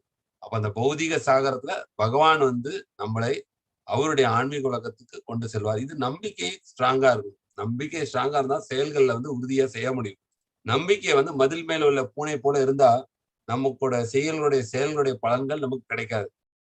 அதனால வந்து அந்த நம்பிக்கைன்றது ரொம்ப முக்கியம். இந்த நம்பிக்கை எப்படி வரும் அப்படின்னா, இந்த பக்தர்களுடைய சங்கத்துல இருக்கிறப்பதான் நம்பிக்கை நாள் நாள் இப்படி நான் சொல்ற செடி வளர்ற மாதிரி நம்பிக்கையும் வளர ஆரம்பிக்கும். அப்படி வளர்ந்துதான் நமக்கு அந்த செயல்கள்ல உறுதியா நம்மளால ஒரு கன்விக்ஷனோட பண்ண முடியும். அப்ப பகவானுக்கு பக்தியை வளர்த்துக்கிறதுக்கு வந்து அந்த விஷயம் நம்பிக்கையின் ஒரு துளி. 18.57 ஸ்லோகம் 57 என்ன சொல்றாரு கிருஷ்ணர் அப்படின்னா, சேதசா சர்வ கர்மாணி மயி சந்நியாச மத்பரஹா புத்தி யோகம் உபாசித்யா மச்சித்தா சததம் பவா. எல்லா செயல்களிலும் என்னையே சார்ந்து, இது பக்கம் கிருஷ்ணர் ரொம்ப கிளியரா சொல்றாரு. சேததா சர்வ கர்மாணினா எல்லா செயல்களிலும் மை சந்நியாச மத்பரஹா. மத்பரான என்னுடைய ஷெல்டர்ல எல்லா செயல்களிலும் என்னையே சார்ந்து எனது பாதுகாப்பின் கீழ் எப்போதும் செயல்படுவாங்க. இதற்கு பக்தி தொண்டில் என்னை பற்றிய உணர்வில் ஆழ்ந்து விடு அப்படின்றாரு. ஸ்மரணத்துல இப்ப பாத்தீங்கன்னா இந்த இமேஜ்ல பாத்தீங்கன்னா எல்லாரும் சில சேவைகளை செய்யறாங்க, பெருக்குறாங்க, சமைக்கிறாங்க, இது பண்றாங்க. அப்ப அவனோட மனம் சிந்தனை பகவானுடைய ஸ்மரணத்துல இருக்கு. இது ட்ரைனிங். இந்த ட்ரைனிங் பண்ணதான் மனதோட சிந்தனையில இயற்கையா ஒரு நாளைக்கு சொல்லுங்க 60,000 தாட் வருது. நம்ம கேட்டாலும் வரும், கேட்கலனாலும் 60,000 தாட் கிராஸ் ஆகுதுன்றாங்க மைண்ட்ல பர் டே. இது ரேண்டமா அதுவா வருது. இப்ப நம்ம அதை ஸ்ட்ரீம்லைன் பண்றோம் அப்படின்னா, ட்ரெயின் பண்றோம்னா அதுல பகவானுடைய அந்த 60,000 தாட்டை வந்து தேவையில்லாதெல்லாம் எடுத்துட்டு அதுலலாம் பகவானுடைய ஸ்மரணத்தை கொண்டு வரதுக்கு நம்மளுடைய இந்த சாதனா டெய்லி பண்ற சாதனா நமக்கு ஹெல்ப்ஃபுல்லா இருக்கும். இப்போ பகவானுடைய ஸ்மரணம்ன்றது எளிதில் நம்ம ட்ரெயின் பண்ண மனது வந்து அந்த பகவானுடைய ஸ்மரணம் வர ஆரம்பிக்கும். பிரபுபாதர்கிட்ட வந்து கேட்டாங்க, எப்படி பகவானுடைய சிந்தனைகள் எப்படி இருக்கீங்க, எப்படி இருக்கிறது, அதுக்கு உதாரணம் சொல்லுங்க அப்படின்றப்போ பிரபுபாதர் சொன்னாரு, நான் இப்ப உள்ள ரூம்ல உட்காந்துருக்கேன், வெளியில வந்து என்னோட செருப்பை பாக்குறீங்க, அப்ப என்னோட செருப்பு பார்த்தா உங்களுக்கு என்ன தோணுது அப்படின்னு கேட்டப்போ அவரோட சிஷ்யர் சொன்னார், ஓ இது பிரபுபாதரோட செருப்புன்னு எனக்கு தோணும். பாக்குறப்ப அப்படி தோணும். அதே மாதிரிதான் பௌதிக உலகத்தை பாக்குறோம், இது கிருஷ்ணருடையது அப்படின்ற ஸ்மரணத்துலதான் ஒரு பக்தன் இருப்பான். கடலை பார்த்தா சமுத்திரமா கடவுளுடைய பகவானுடைய அந்த ஐஸ்வர்யங்கள்ல சமுத்திரம், நீர்நிலையில் நான் சமுத்திரம்ன்றார், மரங்களில் நான் வந்து இந்த மரம்ன்றார், ஆலமரம். அந்த மாதிரி ஒவ்வொன்றும் பாத்தீங்கன்னா அந்த பௌதிக சக்தி உலகத்துல பாக்குறப்ப பகவானுடைய ஸ்மரணத்தை கொண்டு வர முடியும். எல்லாத்தையும் இது பகவானுடையது, இது பகவானுடையது, இது பகவானுக்காக செய்யறேன் அப்படின்னு சொல்லி என்னுடைய பிள்ளைகளை நல்லபடியா வளர்க்கறனால என்னுடைய பகவானோட என்கிட்ட கொடுத்ததை நான் நல்லபடியா செய்து அவருடைய சேவையில நான் ஈடுபடுத்துறதுக்கு முயற்சி பண்றேன் அப்படின்னு சொல்லிட்டு பகவானுடைய ஸ்மரணத்துல நம்ம சொல்ற மாதிரி சேத்தசா சர்வ கர்மாணி மயி சந்நியாச மத்பரா புத்தி யோகம் உபாசித்யா மச்சித்த சததம் பவா அப்படின்னு சொல்லி சொல்றாரு. அப்புறம் கிருஷ்ணரின் சரணடைதல், இது ரொம்ப முக்கியமான செக்ஷன். நம்ம முன்னாடியே பார்த்தோம், பகவத்கீதால 2 ஸ்லோகம் தான் ரிப்பீட் ஆயிருக்கு. ஒன்னு 9.34, அப்புறம் 18.65ல அதையே வந்து திருப்பி சொல்றாருன்னா இந்த ஸ்லோகத்தோட முக்கியம் அந்த அளவுக்கு இருக்குன்னு அர்த்தம். ஒரு ஸ்லோகத்தை 2 வாட்டி பகவான் சொல்றாருன்னா, நிறைய பேர் சொல்லுவாங்க, கடவுளை வந்து உங்க முன்னாடி உட்காந்து சாண்டிங் பண்ண சொன்னாரா, செய்யும் தொழிலே தெய்வம் அப்படின்னு சொல்லுவாங்க. நீங்க வந்து உங்க கடமைகளை செய்யுங்க, யாருக்கும் மனது புண்படாம நடந்துக்கோங்க, யாருக்கும் தீங்கு செய்யாம இருங்க, எதுக்கு அவர் முன்னாடி அவ்வளவு டைம் வேஸ்ட் பண்ணணும், அது வந்து டைம் வேஸ்ட். நீங்க வந்து அவர் உட்காந்து உங்க வேலைகள் எல்லாம் விட்டுட்டு எங்களுக்கு என் பேரை வந்து உட்காந்து சாண்டிங் பண்ணிட்டு எங்க சொன்னார அப்படின்னு சொல்லி கேட்பாங்க. ஆன்மீகத்துல இருக்கவங்களை பார்த்து கேட்பாங்க. அதுக்கு இந்த ஸ்லோகம் தான் பிரமாணம். என்ன சொல்றாரு கிருஷ்ணர் 9.34 18.65 மண்மனாபவோ மத் பக்தோ, என்னோட மனதுல வந்து என்னையும் நினைச்சுக்கணும், மண்மனா பத் பக்தோ என்னுடைய பக்தனாகன்னு சொல்றாரு. மத்யாஜி மாம் நமஸ்குரு மாம் ஈவேஷி யுக்தைவம் ஆத்மனா மத்பராயண, உனது மனதை எப்போதும் என்னை பயிற்சி பற்றி சிந்திப்பதில் ஈடுபடுத்தி. அப்படின்னா மனதில் எப்போதுமே அவர் பகவானே சொல்றாரு, என்னை பத்தி நினை, சும்மா உன்னுடைய காரியத்திலே இருக்காத, என்னை பற்றி மனதில் நினைக்கணும், எனது பக்தனாகணும் அப்படின்றாரு இன்ஸ்ட்ரக்ஷன். எனக்கு வந்தனை செய்து நமஸ்காரங்கள், என்னை வழிபடுவாயாக அப்படின்னு கிளியரா சொல்றாரு. மன்மனாபோ மத்பக்தோ மத்யாஜி மாம் நமஸ்குரு. இப்ப நீங்க சமஸ்கிருதம் தெரியலனா கூட இந்த ஸ்லோகத்தை படிச்சாலே தெரியும். மண்மனா அப்படின்னா மனது, மத்பக்தோ பக்தனாகு, மத்யாஜி வந்தனை செய்யும், மாம் நமஸ்குரு மாம் ஏவசி இப்படி பண்ணான்னா மாம் ஏவசி ஆத்மனா மத்பராயணா, என்னை வழிபட இவ்வாறாக என்னில் முழுமையாக லைத்து நிச்சயமாக நீ என்னிடம் வருவாய். பகவானே நினைச்சுக்கிட்டு தான் பகவான்கிட்ட போ. பௌதிக கடமைகளை செய்துக்கிட்டே பகவானோட ஸ்மரணத்துல இருந்தா பகவான்கிட்ட போ. பௌதிக எண்ணங்களே இருந்தா பௌதிக உலகத்துக்கு வரும். சிம்பிளான கான்செப்ட். அப்புறம் அதே ஸ்லோகத்தை திருப்பி ரிப்பீட் பண்றாரு. 3வது லைன் 4வது லைன் மட்டும் மாறும். மண்மனாபோ மத்பக்தோ முதல் லைன் சேம், மத்யாஜி மாம் நமஸ்குரு சேம், மாம் ஈவசி சத்தியம் தே, மாம் ஈவசி யுக்தைவம் இருக்கு, மாம் ஈவசி சத்தியம்னா ப்ராமிஸ் பண்றாரு, சத்தியம் தே ஏன்னா கன்க்ளூஷன் இல்லையா, ப்ராமிஸ் பண்றாரு, பிரதிஜானகி பிரியோ அஸ்மி. இது ஏன் சொல்றேன்னா, நீ எனக்கு பிரியமானவன் அப்படின்றாரு. ஏன் இவ்வளவு நான் திருப்பி திருப்பி சொல்றேன், ஏன் இந்த ஸ்லோகத்தை 2 வாட்டி சொல்றேன்னா, உங்களுடைய பெனிஃபிட்டுக்காக சொல்றேன். ஏன்னா கடவுள் சந்தோஷமா தான் இருக்கிறார், நாம தான் துக்கத்துல இருக்கிறோம். அப்ப நம்ம ஃபாலோ பண்ணா நம்மளும் கடவுள் போல சந்தோஷமா ஆகலான்றது உன்னுடைய, நீ எனக்கு பிரியமானவன்றதுனால நம்ம சொல்றோம் இல்லையா, ஃப்ரெண்டுன்னா நம்ம சொல்றோம், நான் ஒரு நல்ல அட்வைஸ் சொல்றேன், இதை ஃபாலோ பண்ண உனக்கு நல்லா இருக்கிற மாதிரி எனக்கு பிரியமானவன் ஆகிறதுனாலதான் நான் இந்த இன்ஸ்ட்ரக்ஷன் உனக்கு சொல்றேன். எப்போதும் என்னை பற்றி நினைத்து சேம் எனது பக்தனாகி என்னை வழிபட்டுனா மாம் மத்யாஜி, உனது வணக்கங்களை மாம் நமஸ்குரு எனக்கு சமர்ப்பிப்பாயாக. இவ்வாறு நீ என்னை வந்தடைவாய் என்பதில் ஐயம் இல்லை, டவுட்டே கிடையாதுன்றார். மாமேவசி சத்தியம் தே அப்படின்னா என்கிட்ட ஒருவர் சத்தியம், நீ எனக்கு மிகவும் பிரியமான நண்பன். பிரதிஜானி பிரியோ அஸ்மி அப்படின்னா பிரியமான நண்பன் என்பதனால் இந்த சத்தியத்தை நான் உனக்கு அளிக்கிறேன். இது கடவுள் கொடுக்கிற சத்தியம். இப்ப நம்ம ஒரு கடையில போறோம்னா கேரண்டி கொடுக்குறாங்க, 1 இயர் கேரண்டி, 2 இயர் கேரண்டி. ஒரு பொருள் வாங்குறோம் 3 வருஷம் கேரண்டினா நம்பி உடனே அந்த பொருள் வாங்குறோம். அப்ப பரவாயில்ல 3 வருஷம் வாரண்டி இருக்கு அப்படின்னு. எதை அந்த கம்பெனி நம்ம பார்த்தது கிடையாது. அந்த கம்பெனி ஒரு பேப்பரை எழுதி கொடுத்தாங்கன்னா அந்த பேப்பரை வச்சு நம்ம நாளை பின்ன நமக்கு ஏதாவது ப்ராப்ளம்னா அப்ப அந்த வாரண்டியெல்லாம் நம்புறப்போ பகவத்கீதையில சொல்ற வாரண்டியா நான் கேரண்டியா நம்ப மாட்டோம். இதுல சொல்ற இந்த சத்தியத்தை நான் உனக்கு அளிக்கின்றேன்றார். அப்போ முழுக்க முழுக்க அந்த நம்பிக்கையை நான் சொல்றது அந்த நம்பிக்கையை நம்ம இங்கதான் உபயோகப்படுத்தும். இந்த பகவான் சொன்ன கண்டிப்பா பகவானுடைய தாமத்துக்கு நம்ம போவோம். அப்ப பகவான் மேல உள்ள பக்தியை வளர்த்துக்கணும் அப்படின்னு சொல்லிட்டு நம்ம இங்க நம்ம புரிஞ்சுக்கணும். இப்ப வாழ்க்கைக்கான பாடம் என்ன அப்படின்னா,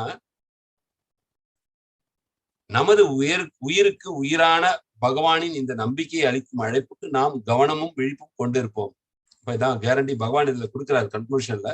நமது உயிருக்கு உயிரான பகவான் இந்த நம்பிக்கை அளிக்கும் அழைப்புக்கு கூப்பிடுறாரு, திருப்பி வான்றாரு. நம்ம போக மாட்டோம்னு சொன்னா என்ன பண்ண முடியும்? பகவான் ஆச்சாரியர் மூலமா வராரு, பகவத்கீதை மூலமா போறாரு, அவரே கீழே இறங்கி வராரு.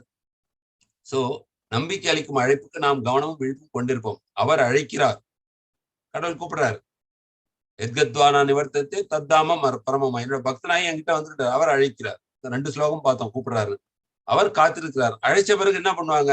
நீங்க ஒருத்தர் வீட்டுக்கு கூப்பிட்டீங்க அப்படின்னா அவங்க எப்போ வருவாங்கன்னு வெயிட் பண்ணிக்கிட்டே இருப்பீங்க. அது மாதிரி பகவான் நமக்காக வெயிட் பண்ணிட்டு இருக்காரு. ஏன்னா அழைக்கிறாருனால என்ன அர்த்தம்?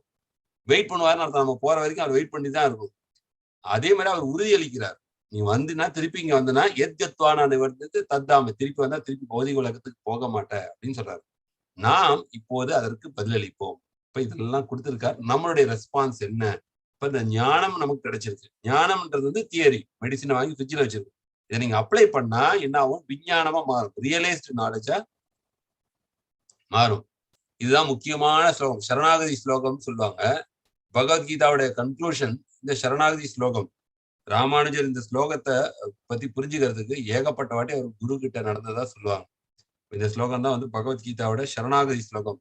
முன்னாடி நம்ம 10வது சாப்டர்ல பார்த்தோம், சத்துஸ்லோகி பகவத்கீதா 10.8, 9, 10, 11. அதே மாதிரி 11வது சாப்டர்ல திரிஸ்லோகி பகவத்கீதான்னு பார்த்தோம். வேதாந்தத்தின் சாரம் 3 ஸ்லோகங்கள். இது 3வது செக்ஷன். இது என்னன்னா 18வது சாப்டர். இது பேர் சரணாகதி ஸ்லோகான்னு பேரு. இதுதான் எல்லாம் கேள்விப்பட்டிருக்க. சர்வதர்மான் பரித்தேஜ, நிறைய விஷயங்கள் நம்ம பண்றோம், நிறைய தர்மங்களை பண்றோம், அந்த தர்மத்தை எல்லாம் விட்டுடுங்கன்றார். சர்வதர்மான் பரித்தேஜ, எல்லாத்தையும் விட்டு, மாம் நான், ஏக்கம் அப்படின்னா என்கிட்ட மட்டும்தான், எல்லாருக்கிட்டையும் போனா யூஸ் கிடையாது. மாம் ஏக்கம்ன்ற வார்த்தை ரொம்ப முக்கியம். மாம் ஏக்கம்னா என்னிடம் மட்டுமே. சரணம் ரஜா, சரணாகதி அடைவாயாக. அகம் துவாம், நான் என்ன பண்ணுவேன்? சர்வ பாப்பேபியோ, இப்பிறவிலும் முப்பிறவிலும் செய்த எண்ணற்ற பாவ விளைவுகள்லாம் இருக்கும். சர்வ பாப்பேபியோ, சர்வம் இப்ப மட்டும் இல்ல, ஃபுல்லா சர்வம்னா கம்ப்ளீட். சர்வ பாப்பேபியோ, இதெல்லாத்தையும் விடுவித்து மோக்ஷை சாமி, உனக்கு மோட்சத்தை அடையக்கூடிய மா சுச்சக அப்படின்னு சொல்றாரு. மா சுச்சகனா கவலைப்படாதே. இப்ப அத்திவரதர் கூட காஞ்சிபுரத்துல தரிசனம் கொடுக்குறப்ப பாத்தீங்கன்னா கையில மா சுச்சக அப்படின்னு எழுதி அந்த போட்டோ எல்லா இடத்துலயும் போட்டாங்க, ஷேர் பண்ணாங்க. மா சுச்சகனா கவலைப்படாது. கடவுள்கிட்ட போனா கவலைப்பட வேண்டாம். மா சுச்சக அவர் கேரண்டி கொடுக்குறா, நீ கவலைப்படாது, என்கிட்ட சரணாகதி எடு, என்ன நம்பி என்கிட்ட வா, நான் உன்னை பாத்துக்கிறேன் அப்படின்றாரு. அந்த நம்பிக்கை நமக்கு வேணும். இப்ப இந்த இதை பாத்தீங்கன்னா உங்களுக்கு தெரியும், திரௌபதி அந்த அரசவையில துயிலுரிக்க ட்ரை பண்றப்போ அங்க எண்ணற்ற வீரர்கள், அவருடைய கணவன்கள்லாம் ரொம்ப பவர்ஃபுல்லான, யுதிஷ்ட மகாராஜ், பீமன், அர்ஜுனன், இவங்கெல்லாம் ரொம்ப பேர் போனவங்க. போர்க்காலத்துல இவங்க எல்லாம் நின்னா யாருமே ஜெயிக்க முடியாது, அந்த அளவுக்கு பவர்ஃபுல்லா இருக்கிறாங்க. பீஷ்மர் இருக்கிறார், அவர் எவ்வளவு பவர்ஃபுல், அவர் யாருமே தோற்கடிக்க முடியாது. போர்ல வந்து அவர் யாருமே தோற்கடிக்க பிறக்கல, அந்த அளவுக்கு பவர்ஃபுல்லானவர். அவங்க எல்லாம் இருக்கிறப்ப ஒவ்வொருத்தையுமே ரெக்வஸ்ட் பண்றாங்க, என்ன இந்த மாதிரி சபையில அவமானப்படுத்த ட்ரை பண்றாங்க, நீங்க என்ன காப்பாத்துக்கன்றாங்க. ஆனா யாராலுமே ஹெல்ப் பண்ண முடியல, எல்லாருமே தலையை தொங்க போட்டுக்கிறாங்க. சோ அந்த மாதிரி சமயத்துல திரௌபதி என்ன நினைக்கிறாங்க, சரி இவங்களெல்லாம் நம்பி நமக்கு ஒரு யூஸும் கிடையாது, நாம தான் நம்மளை காப்பாற்றிக்கணும். நம்ம பௌதிகத்துல கூட சில டைம் அப்படி நினைக்கணும், நம்ம நிறைய பேர் ஹெல்ப் கேட்போம், யாரும் செய்யாதப்போ சரி நாமளே நம்ம இது பண்ணிப்போம் அப்படின்ற மாதிரி திரௌபதி ஒரு இதுல வந்து என்ன பண்றாங்கன்னா, துயில் இருக்கிறப்ப அவங்க மானத்தை காப்பாற்றிக்கிறதுக்காக அவங்க என்ன பண்றாங்க, அவங்களுடைய இரு கைகளையும் அவங்க மார்பகத்து மேல வச்சு அப்படி இது பண்ணிக்கிறாங்க, மறைத்து கொள்றாங்க. அப்போ துச்சாதனன் வந்து இருக்கிறான் இந்த இது பண்றப்போ அவங்களுக்கு ஒண்ணுமே புரியல, அங்க என்ன பண்றது, இவ்வளவு பேர் இருந்தா நம்மளை காப்பாத்துறதுக்கு ஒருத்தர் கூட இல்லையே அப்படின்றப்ப அப்புறம் பகவானுடைய ஸ்மரணம் ஞாபகம் வருது. அப்புறம் தான் அவங்க வந்து கோவிந்தா கோவிந்தான்னு அவங்க கூப்பிடுறாங்க, கிருஷ்ணரை கூப்பிடுறாங்க. கூப்பிடுறப்போ அவங்க மேல நம்பிக்கை இருக்கு, அவங்க நம்மளை காப்பாத்திக்கலாம் இந்த பேர் சொல்றப்போ பகவான் வரல, அதான் சர்வதர்மான் பரித்தேஜன் எல்லாத்தையும் விட்டுட்டு அப்போ அவங்க என்ன பண்றாங்க, மெல்லமா ஒரு கையை கீழே விட்டுட்டு ஒரு கையை மட்டும் தூக்கி கோவிந்தான்றாங்க. அப்பயும் பகவான் வரல, ஏன்னா அவங்களுக்கு பயம், ஓ இந்த அவர் வரலன்னா நம்மளுடைய மானம் போயிடுமே அப்படின்னு சொல்லிட்டு அந்த ஒரு கையை நம்பி இருக்கிறாங்க. கடைசியா அதுவும் ஃபெயிலியர் ஆகுது, கணவன்கள் அங்க உள்ள சபையில உள்ள யாரும் ஃபாலோ பண்ணல, திருதராஷ்டிர ராஜா அவர் பண்ணல, அவருடைய கணவன்கள் பண்ணல, பீஷ்மர் பண்ணல, பீமர் பண்ணல, யாரும் பண்ணல. அப்போ அந்த ரெண்டு கையும் அவங்களை காப்பாத்த அந்த ஒரு கையும் நம்பிக்கையை விட்டுருச்சு. அவங்க ஒரு கையும் போட்டு ரெண்டு கையும் மேல ஓங்கி கோவிந்தான்னு அவங்க இது பண்றப்போ பகவான் அப்போ வந்து கொடுக்குறாரு அந்த இது வந்து அவங்களுடைய மானத்தை காப்பாத்துறது. அதுதான் நீங்க சொல்ல வர, அந்த நம்பிக்கையோட பகவான்கிட்ட போனா கண்டிப்பா காப்பாத்துவார். அதுதான் இந்த இதோட மகாபாரதத்துல நடந்த முக்கியமான லெசன். நம்ம வந்து மனதால நம்ம வந்து தோண்டு போகக்கூடாது, கஷ்டங்கள் வந்தாலும் பகவான் வந்து நம்மள அவர்கிட்ட சரணாகதி எடுத்தா கண்டிப்பா நம்மளை காப்பாற்றுவார். அந்த இது நம்பிக்கை எப்போ வரும்னா நம்ம தொடர்ந்து சாதனை எல்லாம் பண்றப்பதான் அந்த நம்பிக்கை ஸ்ட்ராங்கா இருக்கும். அதான் சொல்றாரு, எல்லா வித தர்மங்களையும் தொடர்ந்து என்னிடம் மட்டுமே சரணடைவாய், உன்னை எல்லா பாவ விளைவிலிருந்து நான் விடுவிக்கின்றேன், மாசுச்சகா பயப்படாதே அப்படின்றார். இதுதான் கிருஷ்ணர் கொடுக்கிற கேரண்டி, மாமேகம் சரணம். அது வந்து முக்கியமான வார்த்தை. அப்போ இந்த ஸ்லோகம் முடிச்சிட்ட பிறகு இதுதான் சரணாகதி ஸ்லோகம், இதோட பகவத்கீதை முடியுது. கிருஷ்ணரிடம் சரணடைதல், கிருஷ்ணரிடம் மட்டுமே சரணடைவது. ஏன்னா நமக்கு சொன்ன எண்ணற்ற தேவி தேவதைகள் இருக்காங்க, இங்க கொஞ்சம் அப்ளிகேஷன் அங்க கொஞ்சம் அப்ளிகேஷன்னா சொல்லுவாங்க, விளையாட்டா சொல்லுவாங்க ஒரு ஜோக்கு, ஒருத்தர் வந்து ஒரு கிறிஸ்டியன், ஒரு முஸ்லீம், ஒரு ஹிந்து அப்படின்னு போறப்போ ஏதோ ஒரு ஆபத்து வரப்போ கிறிஸ்டியன் வந்து ஜீசஸ் காப்பாத்துன்னு சொன்னோட ஜீசஸ் வந்து காப்பாத்தினா சொல்லுவாங்க. அப்புறம் முஸ்லீம் வந்து அல்லாஹ் கூப்பிட்ட பிறகு அல்லாஹ் வந்து காப்பாத்தான்னு. அவர் ஹிந்து, அவர் வந்து எல்லா சாமியும் கூப்பிட்டாரு, எல்லா சாமியும் இந்த சாமி காப்பாத்துவோம் அந்த சாமி காப்பாத்துவோம் சொல்லி யாருமே காப்பாத்தல அவர் அப்படின்னு சொல்லுவாங்க, விளையாட்டா சொல்லுவாங்க. அந்த மாதிரி எல்லாருக்கிட்டையும் அப்ளிகேஷன் போட்டா யாரு காப்பாத்து, ஒரே ஏக்கம் சரணம். எல்லா தேவி தேவர்களுக்கும் மதிப்பு உண்டு, மரியாதை உண்டு, நம்ம அவங்களுக்கு அவங்களுடைய மரியாதையை அவங்களுக்கு கொடுக்குறோம். வழிபடுதல் சரணடைதல் வந்து பகவான் மட்டும்தான், கிருஷ்ணரிடம் மட்டுமே சரணடைதல். அதனால நமக்கு என்ன கிடைக்கும், உன்னத அமைதி. நம்ம ரொட்டேஷன் எப்படி ஒரு குழந்தை தாயின் மடியில போனா அது அமைதியா இருக்கு, அதே மற்றவர்களுடைய கத்திக்கிட்டே இருக்கும், அழுதுகிட்டே இருக்கும். அந்த உன்னத அமைதி நம்ம பகவானுடைய சரணாகதியில போய் நம்ம சரணடைஞ்சா மட்டும்தான் கிடைக்கும். மிக உயர்ந்த அந்நித்திய தாமம் அதுவும் கிடைக்கும். ஏன்னா பகவான் சொல்றாரு, எத்கத்வானா நிவர்த்தனத்தே தத்தாம பரமமான்றாரு. அதே மாதிரி என்ன சொல்றாரு, சர்வதர்மான் பரித்தேஜ மாமேக்கம் அகம் துவம் சர்வ பாப்பேபியோட பாவ விளைவுகளிலிருந்து விடுதலை தான் கிருஷ்ணரின் சரணடைதல் மட்டுமே நமக்கு என்னன்னா பெனிஃபிட், பலனுக்கான அந்த பகவானுக்கான அன்பு பண்றப்போ நமக்கு வந்து பகவான் இந்த கேரண்டி கொடுக்குது. ஸோ அவருடைய இந்த அழைப்பு பகவத்கீதை வந்து அவர் மேல அன்பை வளர்த்து கொள்றதுக்காக தான் இந்த பகவத்கீதை சொல்லப்படுது. கிருஷ்ணர் எப்போதுமே பாதுகாப்பார், குறைந்த முயற்சி அதிக பலன்கள். ஸோ நம்ம பண்ண வேண்டியதெல்லாம் சிம்பிள், பகவானுடைய நாமத்தை கலியுகத்துல வந்து ஒரு யுகத்துக்கு ஒரு தர்மம் இருக்கு. கலியுகத்துடைய தர்மம் வந்து கிருத்தையே தியாயத்தோ விஷ்ணு திரேதாயமே மகே துவாபரே பரிச்சாராயம் கலவுத்தது ஹரிகீர்த்தன். கலியுகத்துல ஹரிகீர்த்தன் தான் பகவானுடைய அனுகிரகத்துக்கு எளிமையான வழி அப்படின்னு சொல்லி சாஸ்திரங்கள்ல இருக்கு. அவர் எப்பொழுதுமே பாதுகாப்பாரு. அதே மாதிரி இந்த கொடையை பார்த்தீங்கன்னா நமக்கு ஒரு ஞாபகம் வரணும், பகவான் இன்னல்கள்ல இருந்து நம்மளை காப்பாற்றுவார்னா இன்னல்கள் வராம இருக்காரு. ஏன்னா பௌதிக உலகத்துல இன்னல்கள் இல்லாம யாராலையும் வாழ முடியாது. பக்தனுக்கு கஷ்டம் வராதுன்னு கிடையாது. அந்த கஷ்டத்தை ஃபேஸ் பண்றதுக்கும் அதை ப்ராப்பரா ரெஸ்பாண்ட் பண்ணி பக்குவமா அதை இது பண்றதுக்கு ஹேண்டில் பண்றதுக்கான திறமையும் நம்பிக்கையும் அந்த சாதுரியத்தையும் நமக்கு கொடுப்பார் பகவான். அதான் சொல்லுவாங்க, மழை பெய்யுது அப்படின்னா கலியுகன்றது மழை மாதிரி. ஆனா நம்ம வந்து மழை பெய்யுதுன்னு தெரிஞ்சா என்ன பண்றோம், கொடை எடுத்துட்டு போறோம். அது மாதிரி பகவான்கிட்ட சரணாகதி எடுத்து அந்த கொடையை எடுத்துட்டு போற மாதிரி நம்ம கிட்ட அந்த தாக்கம் உலகத்துல மத்தவங்க எல்லாம் அந்த கொடை இல்லாம போனாலும் நம்ம போறப்ப அந்த மழை துளி நம்ம மேல விழாது. மழை எல்லா இடத்துலயும் பெய்யுது. அந்த மாதிரி அதோடைய தாக்கம் நம்ம மனதுல இருக்கு. அதனால ரொம்ப பாதிக்கப்பட மாட்டோம். அதை நீங்க கண் கூட நீங்க பார்க்கலாம். நீங்க பிராக்டிஸ் பண்ண தெரியும். அப்பதான் நமக்கு அந்த வாழ்க்கையில மற்ற பௌதிகவாதிகளுக்கும் ஆன்மீகவாதிகளுக்கும் என்னன்னா வெளிப்புறத்துல எல்லாம் ஒன்னா தெரிஞ்சாலும் உள்ளுக்குள்ள அவங்க பாதிப்படைய மாட்டாங்க. நிறைய பேர் என்ன சொல்லுவாங்க, நீங்க பக்தி பண்றீங்க, உங்க வாழ்க்கையில ஏன் இவ்வளவு கஷ்டங்கள் வருது அப்படின்னு சொல்லி கேட்பாங்க. அது அறியாமையினால கேட்கறது. ஏன்னா அவங்க என்ன பாக்குறாங்க, பகவான்னா பிசினஸ், இவங்க சாமி கும்பிட்டாங்கன்னா இவங்க நல்லா இருக்கணும், அவங்க சாமி கும்பிடலாம் அவங்க கஷ்டப்படணும். அப்படி கிடையாது. சாமி கும்பிடாதவங்களும் நல்லா இருப்பாங்க பௌதிக ரீதியா. ஆன்மீகவாதிகள் பௌதிக விஷயம் கஷ்டப்பட்டாலும் அவங்க உள்ள மன திடமா நம்பிக்கை. அதனால அது வந்து ஒரு அறியாமையில கேட்கறது. கடவுளை கும்பிட்டு ஏங்க நீங்க இவ்வளவு கஷ்டப்படுறீங்க அப்படின்னு சொல்றது ஒரு அறியாமையின் வெளிப்பாடு. ஏன்னா பகவான் எல்லாமே உள்ளுக்குள்ள இருந்தா ஆப்ரேட் பண்றாரு. வெளிப்படையா எல்லாம் தெரியாது. வெளிப்படையில பௌதிகவாதிக்கும் ஆன்மீகவாதிக்கும் ரொம்ப வித்தியாசம் ஒண்ணு இருக்காது. எல்லாம் உள்ளுக்குள்ளதான் அந்த பியூரிட்டி, அந்த உணர்வு நிலை எல்லாமே வந்து மாறுபடும். அப்போ இந்த பகவத்கீதையை யார் பெற முடியும்ன்றதும் பகவான் சொல்றாரு. இப்ப நம்ம எல்லாம் பகவத்கீதையை வந்து 18 வாரங்களா கத்துக்கிட்டு இருக்கோம். இது எல்லாருக்கும் அது கிடைக்காது.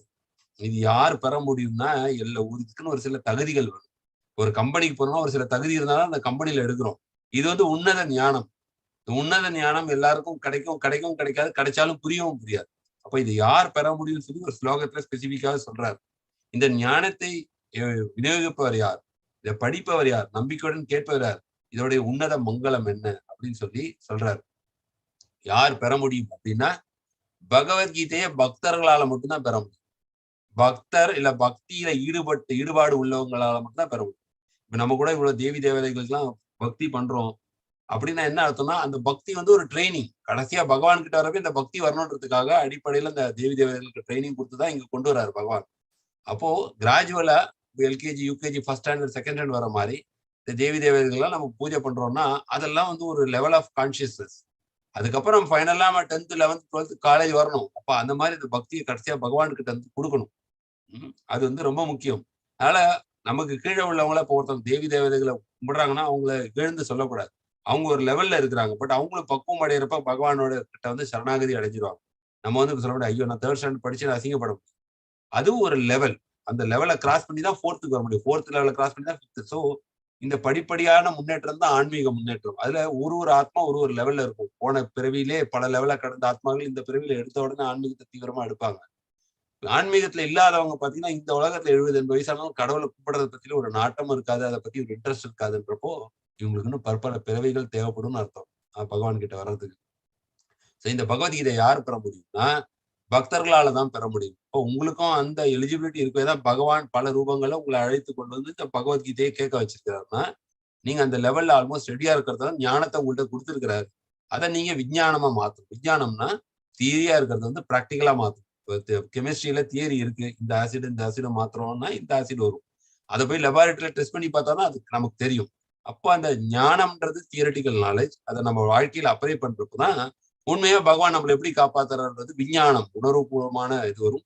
நாம் இந்த சரீரம் இல்லை, நம்ம ஆத்மான்றதும் உணர முடியும். சரி, பக்தர் மட்டும்தான் பெற முடியும். அதே மாதிரி பொறாமை உள்ளவர்களால இந்த பகவத்கீதையை புரிஞ்சுக்க முடியாது. அவங்களால ஏன்னா பொறாமை குணம்ன்றது ஒரு ரொம்ப நெகட்டிவான குவாலிட்டி. பகவானை பிடிக்காம தான் பகவானுடைய சொத்து வேணும்னு சொல்லி இருக்கிறதுனால தான் ஆன்மீகத்துல வர முடியாது. இல்ல பகவான் மேல அந்த அன்பு இருக்கிறவங்க வந்து அந்த பொறாமை இல்லாம இருக்கிறவங்க, பொறாமை குணம்ன்றது பகவான் மேலேயும் சரி நம்ம உற்ற சரௌண்டிங்ஸ்லயும் அந்த பொறாமை குணம் இல்லாதவங்களால தான் பகவத்கீதை ஞானத்தை பெற முடியும். ஸோ அந்த குவாலிட்டியும் உங்களுக்கு கண்டிப்பா இருக்கணும். நண்பர், அப்போ பகவான் எப்படி அர்ஜுனர் வந்து நண்பன் ரசத்துல இருந்தார். அதனாலதான் அவருக்கு அந்த பகவத்கீதை ஞானத்தை கொடுக்கும். இப்போ பகவான்கிட்ட நம்ம அந்த ஃபேவரபிளான சுச்சுவேஷன் இருக்கிறதுனால பகவத்கீதை நமக்கு வரும். அந்த மாதிரி இருக்கவங்கள்ட்ட தான் கொடுக்க முடியும். மற்றவங்கள்ட்ட கொடுத்தா அதை அப்ரிஷியேட் பண்ண மாட்டாங்க, இல்ல புரிஞ்சுக்க மாட்டாங்க. சுய கட்டுப்பாடுனா செல்ஃப் கண்ட்ரோலோட இருக்குது. செல்ஃப் கண்ட்ரோல்ல ஓரளவுக்கு லைஃப்ல டிசிப்ளின்டா இருக்கவங்களுக்கு தான் இந்த பகவத்கீதையை வந்து ஃபாலோ பண்ண முடியும், இம்ப்ளிமெண்ட் பண்ண முடியும், அப்ரிஷியேட் பண்ண முடியும். இல்லைன்னா வந்து இந்த சுய கட்டுப்பாடு, செல்ஃப் கண்ட்ரோல். ஏன்னா நம்ம சொல்லியிருக்கோம் ஆன்மீகம் பௌதிகத்துக்கும் இந்த ஆன்மீகத்துக்கு சுய கட்டுப்பாடு, செல்ஃப் கண்ட்ரோல் ரொம்ப முக்கியம். அதுல 3 சொல்றாரு. Lust, anger, greed. இந்த 3 கண்ட்ரோல் பண்ணாதான் நம்ம அந்த தன்னுணர்வு பாதையில நம்ம வந்து முன்னேற முடியும். செல்ஃப் ரியலைசேஷன் பாத்துல முன்னேறணும்னா சுய கட்டுப்பாடு, அந்த காமம், குரோதம், லோபம் இதெல்லாம் வந்து கட்டுப்படுத்த முடியும். சமூகத்துல நல்ல மனிதனா இருக்கணும்னா இந்த 3 விஷயங்களை கட்டுப்படுத்தினாதான் நமக்கும் நல்லது, இந்த சமூகத்துல உள்ளவங்களுக்கும் நம்ம நல்லது செய்ய முடியும். டிசிப்ளின் இல்லாதவங்க வந்து ரொம்ப மென்மையான போஸ்ட்ல இருந்தாங்கன்னா அவங்க எடுத்த உடனே பாரு, எங்கெங்கெல்லாம் பார் ஓபன் பண்ணணும், அததான் மெயின். இல்ல பணத்திலே குறிக்கோளா இருக்கிறவங்க என்ன பண்ணுவாங்கன்னா, சொசைட்டியோட வெல்ஃபேர் பார்க்க முடியாம ஒரு பிரிட்ஜ் கட்டுறான்னா கூட அதுல குவாலிட்டியை காம்ப்ரமைஸ் பண்ணி லஞ்சம் வாங்கி மக்களுக்கு பாதகத்தை தள்ளி விட்டுடுவாங்க.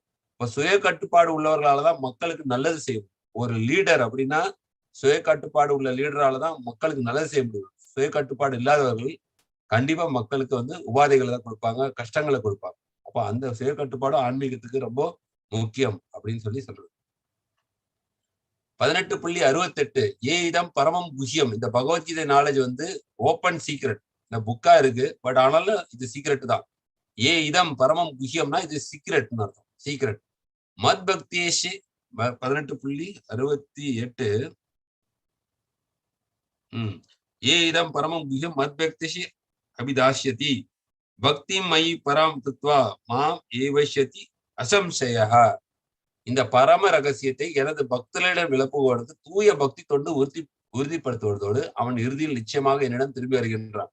அப்ப கிருஷ்ணர் என்ன சொல்றாருன்னா, இந்த ரகசியம், நான் இந்த சரீரம் ஆத்மா பகவானுடைய அம்சம், பகவானுக்கு பக்தி சேவை பண்ணி பகவானுடைய இது வந்து பரம குஹ்யம் அப்படின்றத வந்து இந்த பரம ரகசியம் எனது பக்தர்களிடம் விளக்கமான இதை இன்னொருத்தவங்களுக்கு இந்த நாலேஜ் வந்து நம்ம கொடுக்குறவங்களுக்கு தூய பக்தி தொண்டா பகவான் கொடுப்பார். இந்த பிரச்சாரம் பண்ணாதான் பாத்தீங்கன்னா இந்த இது இமேஜ்ல எல்லாம் பாத்தீங்கன்னா சச்சின் டெண்டுல்கர், அமிதாப் இவங்க என்ன பண்றாங்க, இந்த பகவத்கீதை நாலேஜை கொடுக்குறாங்க. அவங்க கிட்ட எல்லாம் போயிட்டு எஃபர்ட் எடுத்து அவங்க கிட்ட அப்பாயின்மெண்ட் வாங்கி இதை கொடுக்குறாங்க. இப்போ யாராவது படித்து பார்த்து மாறுறதுக்கு வாய்ப்பு இருக்கு. பிரச்சாரம் பிரபுபாதர் இந்த மேலை நாடுகளுக்கு கொண்டு போய் வெஸ்டர்ன் கண்ட்ரிஸ் போய் பகவத்கீதை கொடுக்கவே தான் இன்னைக்கு நம்ம பகவத்கீதை கத்துக்கிறோம். அப்ப அவங்களுக்கு பகவான் என்ன பண்ணணும்னா தூய பக்தி தொண்டு அவங்க கொடுக்குறாங்க. ஏன்னா பகவானுடைய பிரதிநிதி அவங்க, சேல்ஸ் ரெப்ரசன்டேட்டிவ் மாதிரி. அவங்க சேல்ஸ் ரெப்ரசன்டேட்டிவ் என்ன பண்றாங்க, கம்பெனியோட ப்ராடக்ட்டை கொண்டு போய் கொடுக்குறாங்க. அப்ப நல்லா சேல்ஸ் பண்ணாங்கன்னா என்ன அர்த்தம், கம்பெனி உடனே அவங்களுக்கு இன்கிரிமெண்ட் ப்ரொமோஷன் கொடுத்து அவங்களை பெரிய சிஇஓ ஆக்குறாங்க. கம்பெனி என்ன நீ கம்பெனிக்காக நீ அப்ப பகவானுடைய ஞானத்தை பகவானுடைய பிரதிநிதியா இருந்து மக்கள் கிட்ட எடுத்து சொல்றவங்களுக்கு பகவானுக்கு ரொம்ப பிடிக்கும். ஏன்னா அவர் செய்ய வேண்டிய வேலையை நம்ம எடுத்து செய்யறோம். ஏன்னா அவர் கொடுத்துட்டு போயிட்டாரு, அதை யாராவது எடுத்து சொல்லணும்னா மனிதர்கள் நம்ம வந்து பகவானுக்காக செய்யப்படும் சேவை, பகவானுடைய ஞானத்தை மக்களுக்காக சொல்லி அந்த அறியாமையை நீக்கி அவங்களுடைய பகவானுடைய திருப்பாதங்கள்ல கொண்டு வந்து சேர்க்கறதுன்றது ஒரு பெரிய கடமை. அப்ப பிரபுபாதர்கிட்ட வந்து ஒருத்தர் கேட்டார், இந்தியால நீங்க வந்து நிறைய சொசைட்டில தர்மம்லாம் இருக்கு, அன்னதானம் பண்றாங்க, ஆர்ஃபனேஜ் இருக்கு, அதெல்லாம் நல்ல காரியங்கள் தானே. அதை விட்டுட்டு நீங்க சும்மா கடவுள் கடவுள்னு சொல்லிட்டு பகவத்கீதையை இது பண்றீங்களே, அதை விட பிராக்டிக்கலா கண்கூடா பாக்குறோம், பல பேரோட லைஃப் மாறுது இதனால. அப்ப இதுதானே பெட்ரு அப்படின்னு கேட்கிறாரு. பெரிய பணக்காரரான குடும்பத்தவர், பிர்லா ஃபேமிலி, அது ஆதித்யா பிர்லா ஃபேமிலி. அவர் கேட்டப்ப பிரபுபாதர் சொன்னார், நீங்க சொல்றது வாஸ்தவம் தான். பௌதிக கண்ணோட்டத்தை பாக்குறப்ப நீங்க சொல்றது வந்து ஒரு நிறைய தர்மங்கள் செய்து நிறைய பேரோட வாழ்க்கையில ஒளி ஊட்டுறதுன்றது மகத்துவமான விஷயம், அன்டவுட்டட். பட் ஆனா நான் உங்களுக்கு ஒரு உதாரணம் தரேன் அப்படின்னாரு. நீங்க ஒரு செல்வந்தரான குடும்பத்துக்கு ஃபேமிலி போறீங்க, அவர் வீட்டுல தங்குறீங்க, ஒரு வாரம் இருந்து நல்லபடியா இருந்துட்டு வாரீங்க, அப்புறம் உங்க வீட்டுக்கு நீங்க போயிடுறீங்க. அப்போ அவங்களோட ஃபேமிலி மெம்பர்ஸ் நல்லா பழக்கம். அதனால அப்போ ஒரு நாள் நீங்க ரோட்ல போறப்போ அந்த செல்வந்தர் குடும்பத்துல இருந்து ஒரு பிள்ளைய நீங்க பாக்குறீங்க. அவன் ரோட்ல வந்து அலங்கோலமா இருக்கிறான், சாப்பாடு இல்லாம இருக்கிறான், ரொம்ப கஷ்டத்துல இருக்கிறான்றத பார்த்து உங்க மனசு வேதனை அடையுது. அப்ப நீங்க என்ன பண்ணலாம், இதெல்லாம் அவனுடைய கர்ம விதின்னு சொல்லிட்டு உங்க வேலையை பார்த்துட்டு போலாம். அது ஒரு ரியாக்ஷன். ரெண்டாவது வந்து அவனுக்கு வந்து ஐயோ என்னப்பா நல்ல உங்க அப்பா அப்படி இருந்தாரு, இவ்வளவு கஷ்டப்படுறீங்க, சரி அவனுக்கு 1000மோ 2000மோ கொடுத்துட்டு நல்ல துணி வாங்கி போட்டுக்க, நல்லா சாப்பிடு சொல்லி இப்போ உடம்ப பார்த்துக்கோ, ஏன் நீ இந்த மாதிரி இருக்க, நல்ல வேலை வெட்டிக்கு போய் நல்லபடியா இருக்குன்னு சொல்லிட்டு உங்களுடைய வேலையை பார்த்துட்டு போலாம். அப்படி ஒரு ரியாக்ஷன். மூணாவது, நீ வா என் கூட வண்டியில உட்காரு சொல்லி அவனை வீட்டுக்கு கூட்டு போய் அவனை உட்கார வச்சு, ஏன் உங்க அப்பா வந்து மிகப்பெரிய பணக்காரரா இருந்தா, சொசைட்டில ரொம்ப செல்வந்தரா ரெஸ்பெக்ட்ஃபுல்லா இருந்தாரு, அப்படி இருக்கிற பிள்ளைக்கு நீ ஏன் இந்த வந்து ரோட்ல இந்த மாதிரி கஷ்டப்படணும், உனக்கு என்ன தலைவிதி இருக்கு, இரு வெயிட் பண்ணுன்னு சொல்லி அவங்க அப்பாவுக்கு போனை போட்டு, ஏன் உங்க பையனை நான் இங்க பார்த்தேன், ஏன் இந்த மாதிரி சுச்சுவேஷன், உங்களுக்கு உள்ள என்ன மனஸ்தாபம் ஆச்சு, நீங்க ஏன் சேர்ந்து, அப்ப அவங்க அந்த மனஸ்தாபங்களை வந்து சரி செய்து அந்த பிள்ளையை கொண்டு போய் பெற்றோர் இடத்த ஒப்படைச்சு அவனுக்கு ஒரு பர்மனண்டான ஒரு எதிர்காலத்தை கொடுக்குறான். இந்த மூணுத்துல எது பெட்டர்ன்னு சொல்லி பிர்லாட்ட கேட்டார். பிர்லா சொன்னாரு, கண்டிப்பா மூணாவதுல இருந்தான் பெட்டர், அதான் பர்மனன்ட் சொல்யூஷன். இதுதான் நாங்க பண்றது. பகவத்கீதைன்றது ஆத்மா பகவானுடைய அம்சம். இந்த பௌதிக உலகத்தை வந்து கஷ்டப்படுறோம் பாக்குறோம். உக்ரைன் வாருன்றாங்க. சின்ன வயசுலயே சில பேருக்கு கேன்சர் வருது, ஹார்ட் ப்ராப்ளம் வருது, சுகர் வருது, டயபிட்டிஸ்ன்றாங்க. கையை கட் பண்றாங்க, காலை பண்றாங்க, கட் பண்றாங்க ட்ரீட்மெண்ட்ல. துக்கம் நிறைந்த இந்த உலகத்தை பாக்குறோம். கஷ்டப்படுறாங்கன்னு தெரியுது. ஆனா இது யாரு? ஆத்மா. பகவானுடைய அம்சம். இந்த பௌதீக சரீரத்தை எடுத்துக்கிட்டதுனால இவ்வளவு கஷ்டப்படுது. ஏன் பௌதீக சரீரத்தை எடுத்துக்கிச்சு? ஏன் கடவுளுடைய சிந்தனை இல்லை? அப்போ அந்த 3வது ஸ்டேஜ் நம்ம வந்து பகவானுடைய சம்பந்தத்தை ஏற்படுத்தி கொடுத்து, பகவானுடைய அறிவை கொடுத்து கொடுத்து, பக்தியை வந்து ஃபாலோ பண்ண சொல்லி கொடுத்தா, அந்த ஆத்மாக்கு நிரந்தர தீர்வு திருப்பி இந்த பௌதிக உலகத்துக்கு வர முடியாது. ஏன்னா என்னதான் புண்ணியம் பண்ணி இந்த பௌதிக உலகத்துக்கு வந்தாலும் இங்க கஷ்டங்கள் இருக்கதான் செய்யும். பை டிசைன் இந்த உலகத்துல கஷ்டம். அது யாரும் வந்து செல்வந்தனா இருந்தாலும் சரி, ஏழையா இருந்தாலும் சரி. ஏழைனா ஜாஸ்தி கஷ்டப்படணும். செல்வந்தன்னா அவனுக்கும் உடல் உபாதைகள், அவனுக்கு கொஞ்சமா கஷ்டப்படணும். இல்ல அவனுடைய கர்ம விதிப்படி அவனுக்கு என்னென்ன உபாதைகள் வரும் தெரியாது. அது டெம்பரவரி சொல்யூஷன். ஹாஸ்பிட்டல் கட்டுறோம், ஆர்ஃபனேஜ் கட்டுறோம்னா டெம்பரவரி சொல்யூஷன், பேட்சப், அதாவது டெம்பரவரி ரிலீஃப் கொடுக்கும். ஆனா பர்மனண்டா ரிலீஃப் பண்ணக்கூடியது வந்து பகவானுடைய அவனோட சம்பந்தத்தை ஏற்படுத்தி கொடுக்கறது. பர்மனன்ட் ரிலீஃப்னா பகவானுடைய தாமத்துக்கு போறதுக்கு வழியை சொல்லி கொடுக்கும். பகவானுடைய நாமத்தை சொல்லு, பகவானுக்கு சேவை பண்ணு அப்படின்னு சொல்லி கொடுக்கறதுனால அவனுக்கும் பகவானுக்கும் உள்ள உறவு புதுப்பிக்கப்படுகிறது. எஸ்டாப்ளிஷ் பண்ணி அவன் பகவானோட தான். அப்ப அவர் ஒத்துக்கிட்டாரு. சோ இந்த உதாரணத்தோட சொல்றப்போ அவருக்கு அது புரிஞ்சுக்க முடியுது. பட் எல்லாருக்கும் இதை அப்ரிஷியேட் பண்ண முடியாது. சில பேர் சொல்லுவாங்க மாணவ சேவா மாதவ சேவான்னு. மனிதன் ஒருத்தன் கஷ்டப்படாம இருக்கிற கஷ்டத்துல இருக்கான அவனுக்கு செய்யறதுதான் கடவுளுக்கு செய்யறது அப்படின்னு. அது எப்படி வந்து கடவுளே வந்து பிச்சைக்காரனா வந்திருக்காரு, நீ அவனுக்கு காசு போடு அப்படின்னா. அப்படின்னா நம்ம சோம்பேறித்தனத்தை வளர்க்குறோம். நிறைய பேர் என்ன பண்றாங்க, இது அட்வான்டேஜ் எடுத்துக்கிட்டு கோயிலை சுத்தி உட்காந்துருக்காங்க தட்டோட. அவங்க போடுற காசுக்காகவும் அவங்க போடுற சாப்பாட்டுக்காகவும் வேலை வெட்டிக்கு போகாம அது மாதிரி நம்ம என்கரேஜ் பண்ணக்கூடாது. இப்ப பிரபுபாதர்லாம் பாத்தீங்கன்னா உலகம் பூரா பக்தி சேவையை இது பண்ணாருன்னா 14 முறை உலகத்தை சுத்தி வந்தார். அவர் சொன்னாரு 2 மணி நேரம் தான் தூங்குனாரு. அப்படின்னா நார்மல் ஒரு கர்மியோட அவர் வந்து பாத்தீங்கன்னா அவன் தூங்குறதோட 2 மணி நேரம் தூங்குனார். பக்தி யோகத்துல ரொம்ப ஆக்டிவா இருக்கும். பகவானுடைய சேவையில இருக்கிறப்ப நிறைய செயல்கள் செய்யும். சோ அதை நம்ம புரிஞ்சுக்கணும். ஏன் அதோட முக்கியத்துவம் அப்படின்னு சொல்லிட்டு ஒன்னு டெம்பரரி சொல்யூஷன், ஒன்னு பர்மனன்ட் சொல்யூஷன். பௌதிகமா கொடுக்கறது டெம்பரரி சொல்யூஷன், பர்மனண்டா கொடுக்கறது வந்து பர்மனன்ட் சொல்யூஷன் ஆன்மீகத்துல. ஒருத்தனுக்கு பசிக்குதுன்னா ஒரு வேளை 2 வேளை சாப்பாடு பண்ணுவாங்க. வாழ்க்கை பூரா சாப்பாடு போடுறதுக்கு நம்மளால கெப்பாசிட்டி கிடையாது.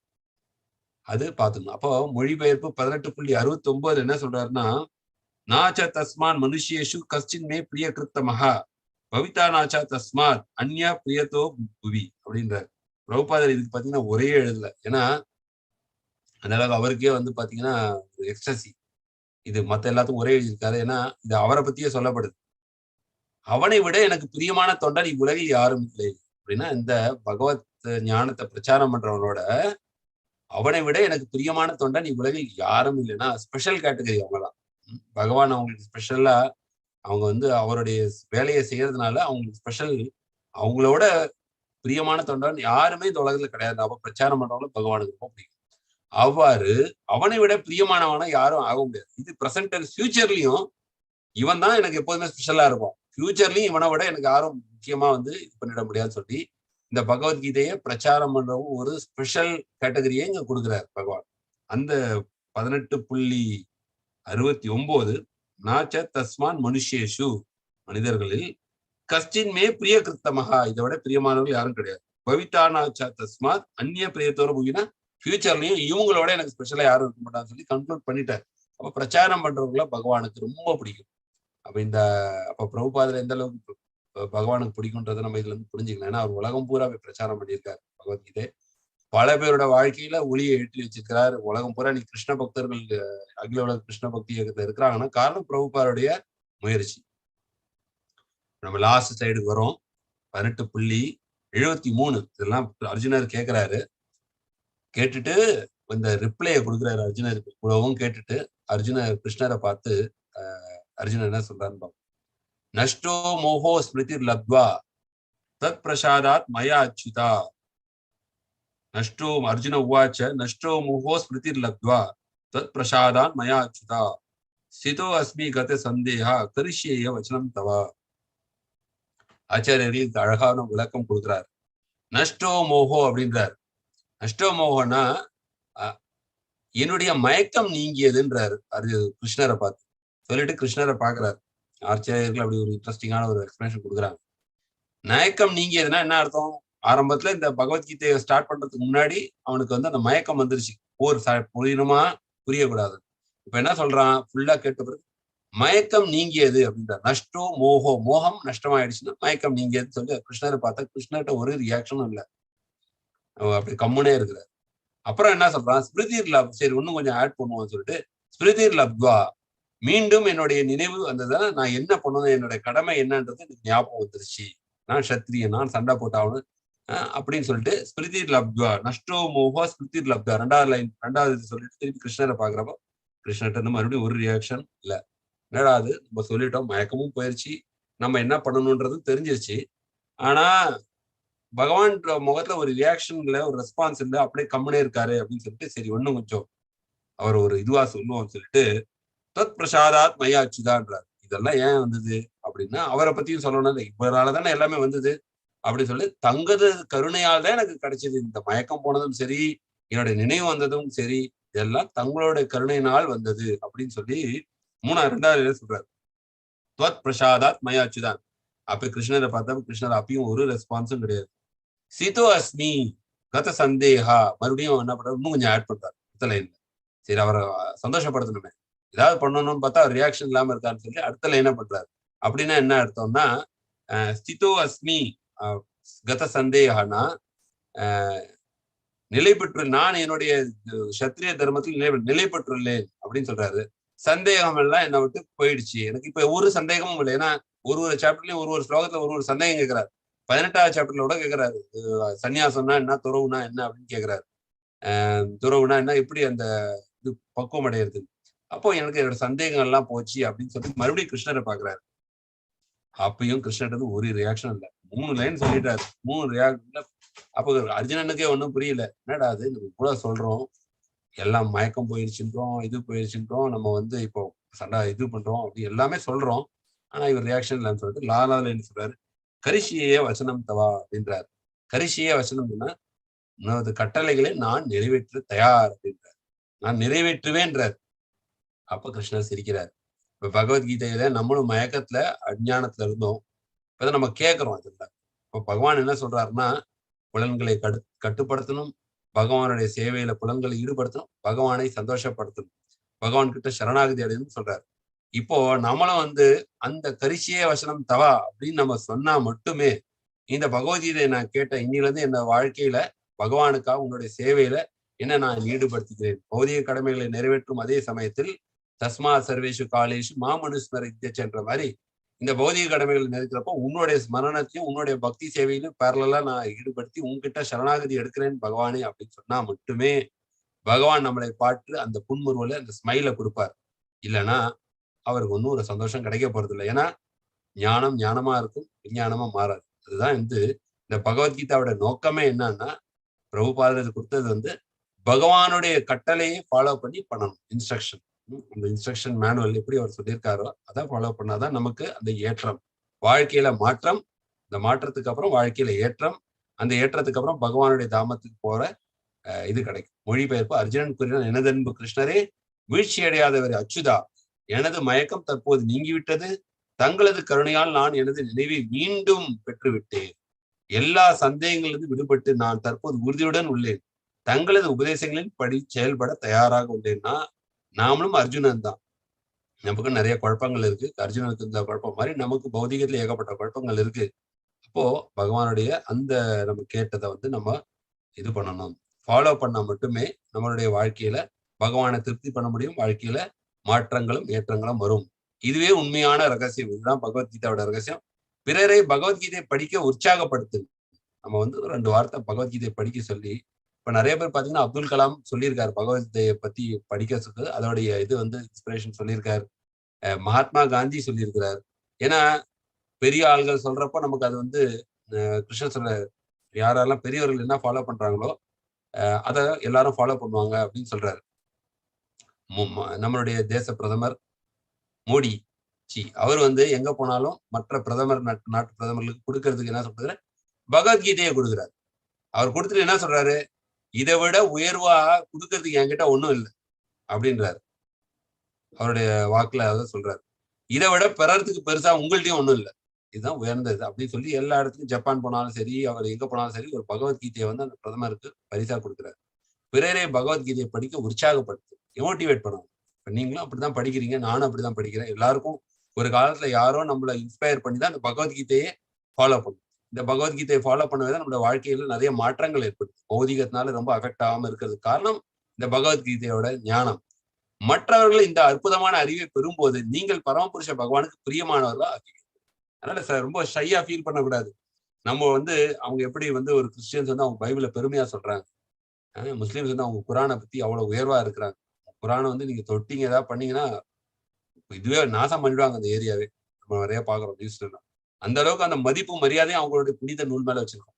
நாம ஆனா நம்ம புனித நூலான பகவத்கீதையை பத்தி மற்ற நம்ம இந்து இருக்கவங்கள்ட்ட சொல்றதுக்கே ரொம்ப கூச்சப்படுவோம். சொல்லலாமா, இவங்க நம்மளை பத்தி என்ன நினைப்பாங்க, அப்படி சாமியார் நினைச்சிடுவாங்களா, அப்படி இப்படி அதெல்லாம் வந்து நம்ம இது பண்ணக்கூடாது. பகவான் எல்லாருக்காகவும் தான் அந்த பகவத்கீதை கொடுத்திருக்காரு. ஒரு குறிப்பிட்ட சாராருக்காக கொடுக்கல. அதனால நம்ம வந்து இந்த பகவத்கீதையை ஊருக்கு போறப்ப பெர்ஃபியூம் எல்லாம் வாங்கிட்டு போகாம பகவத்கீதையை நம்மளுடைய ரிலேட்டிவ்ஸுக்கு இதெல்லாம் கொஞ்சம் கொண்டு போய் கொடுத்தோம்னா அவர்கள் படிக்கலாம், இல்ல அவருடைய பிள்ளைகள் படிக்கலாம், இல்ல அவருடைய பேரமார்கள் படிச்சு நிறைய பேரோட வாழ்க்கையில பாத்தீங்கன்னா 15 வருஷம் கழிச்சு ஒருத்தர் அந்த புத்தகத்தை படிச்சு மாற்றங்கள் ஏற்பட்டதுலாம் இருக்கு. 25 வருஷம் கழிச்சு திறந்து மாற்றங்கள்லாம் வந்து அந்த மாதிரி ஒரு பர்மனண்டான விஷயம், நல்ல விஷயம் அவங்களுக்கு நலன் கருதி நம்ம அந்த மாதிரி கொடுக்கறது வந்து டெம்பரவரியா அதாவது சாக்லேட் இதுன்னு கொடுத்து இது பண்றதோட இந்த மாதிரி விஷயங்களை கொடுத்து நம்ம என்கரேஜ் பண்ணுவோம். ஃபாலோ பண்றது பண்ணாது ஒரு ஒரு ஆத்மாவுக்குள்ள சுதந்திரம். சில பேர் பண்ணுவாங்க, பண்ண மாட்டாங்க. ஆனா அது நம்ம கையில இல்ல. அது அவங்களுக்கு பகவானுக்குள்ள விஷயம். பட் நம்ம பண்ண வேண்டிய கடமை பிரதிபலன் பார்க்காம இந்த நாலேஜை வந்து இன்னொருத்தருக்கு ஷேர் பண்ணணும். கடினமான விஷயம் கிடையாது. சிம்பிளா தான் சொல்றாரு. பகவான் என்ன சொல்றாரு? நம்ம இந்த பிறப்பு இறப்புன்ற பந்தத்துல இருக்கிறோம். பகவானுடைய அம்சம் நம்ம நித்தியமானவர்கள். இறக்குறப்ப வந்து நம்ம வந்து இந்த உடல்ல தான் விடுறோம் வச்சு ஆத்மா இன்னொரு சரீரத்தை எடுக்குது. நம்ம பகவான் மேல படிப்படியா பக்தி பண்ணி பண்ணி நம்ம என்ன பண்ணோம், பகவானுடைய தாமத்துக்கு போனா இந்த பிறப்பு இறப்பு சுழற்சியில திருப்பி மாட்டிக்காம நித்தியமான ஆனந்தமான வாழ்க்கையை பெறலாம். என்னுடைய தாமத்துக்கு திருப்பி வாங்கன்னு பகவான் சொல்றாரு, பக்தி தொண்டு செய்து. இதை சொல்றது இன்னும் கஷ்டம் கிடையாது.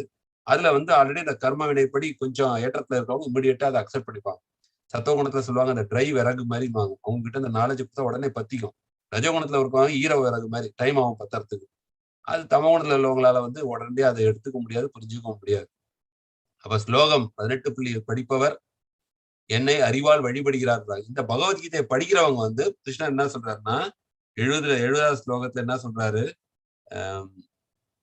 ஆதிஷ்டே யமம் சய இமாம் தர்மியம் சம்மதம் ஐயோ ஞான யஜ்ஞேன செய்யலாம் இஷ்ட தீமேமதா.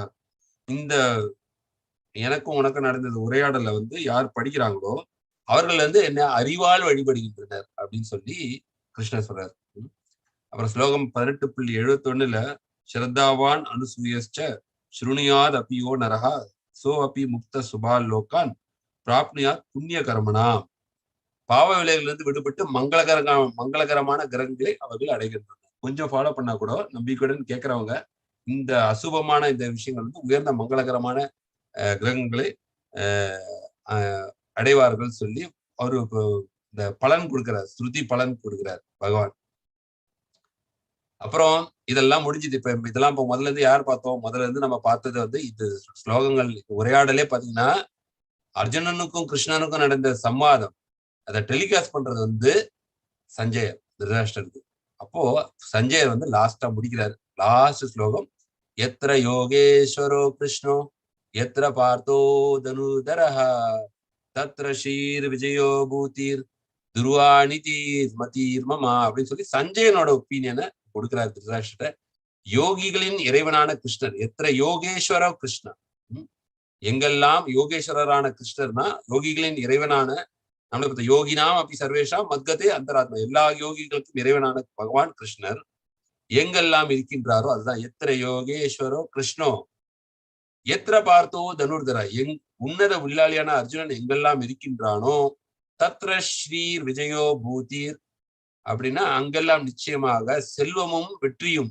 இப்ப நம்ம நினைக்கிறோம் இதெல்லாம் ஆன்மீக பாதையில போனா லைஃப் கிளியர் ஆயிடும், இது வந்து எல்லாத்தையும் விட்டுடுவாங்க, அப்படி இல்லை.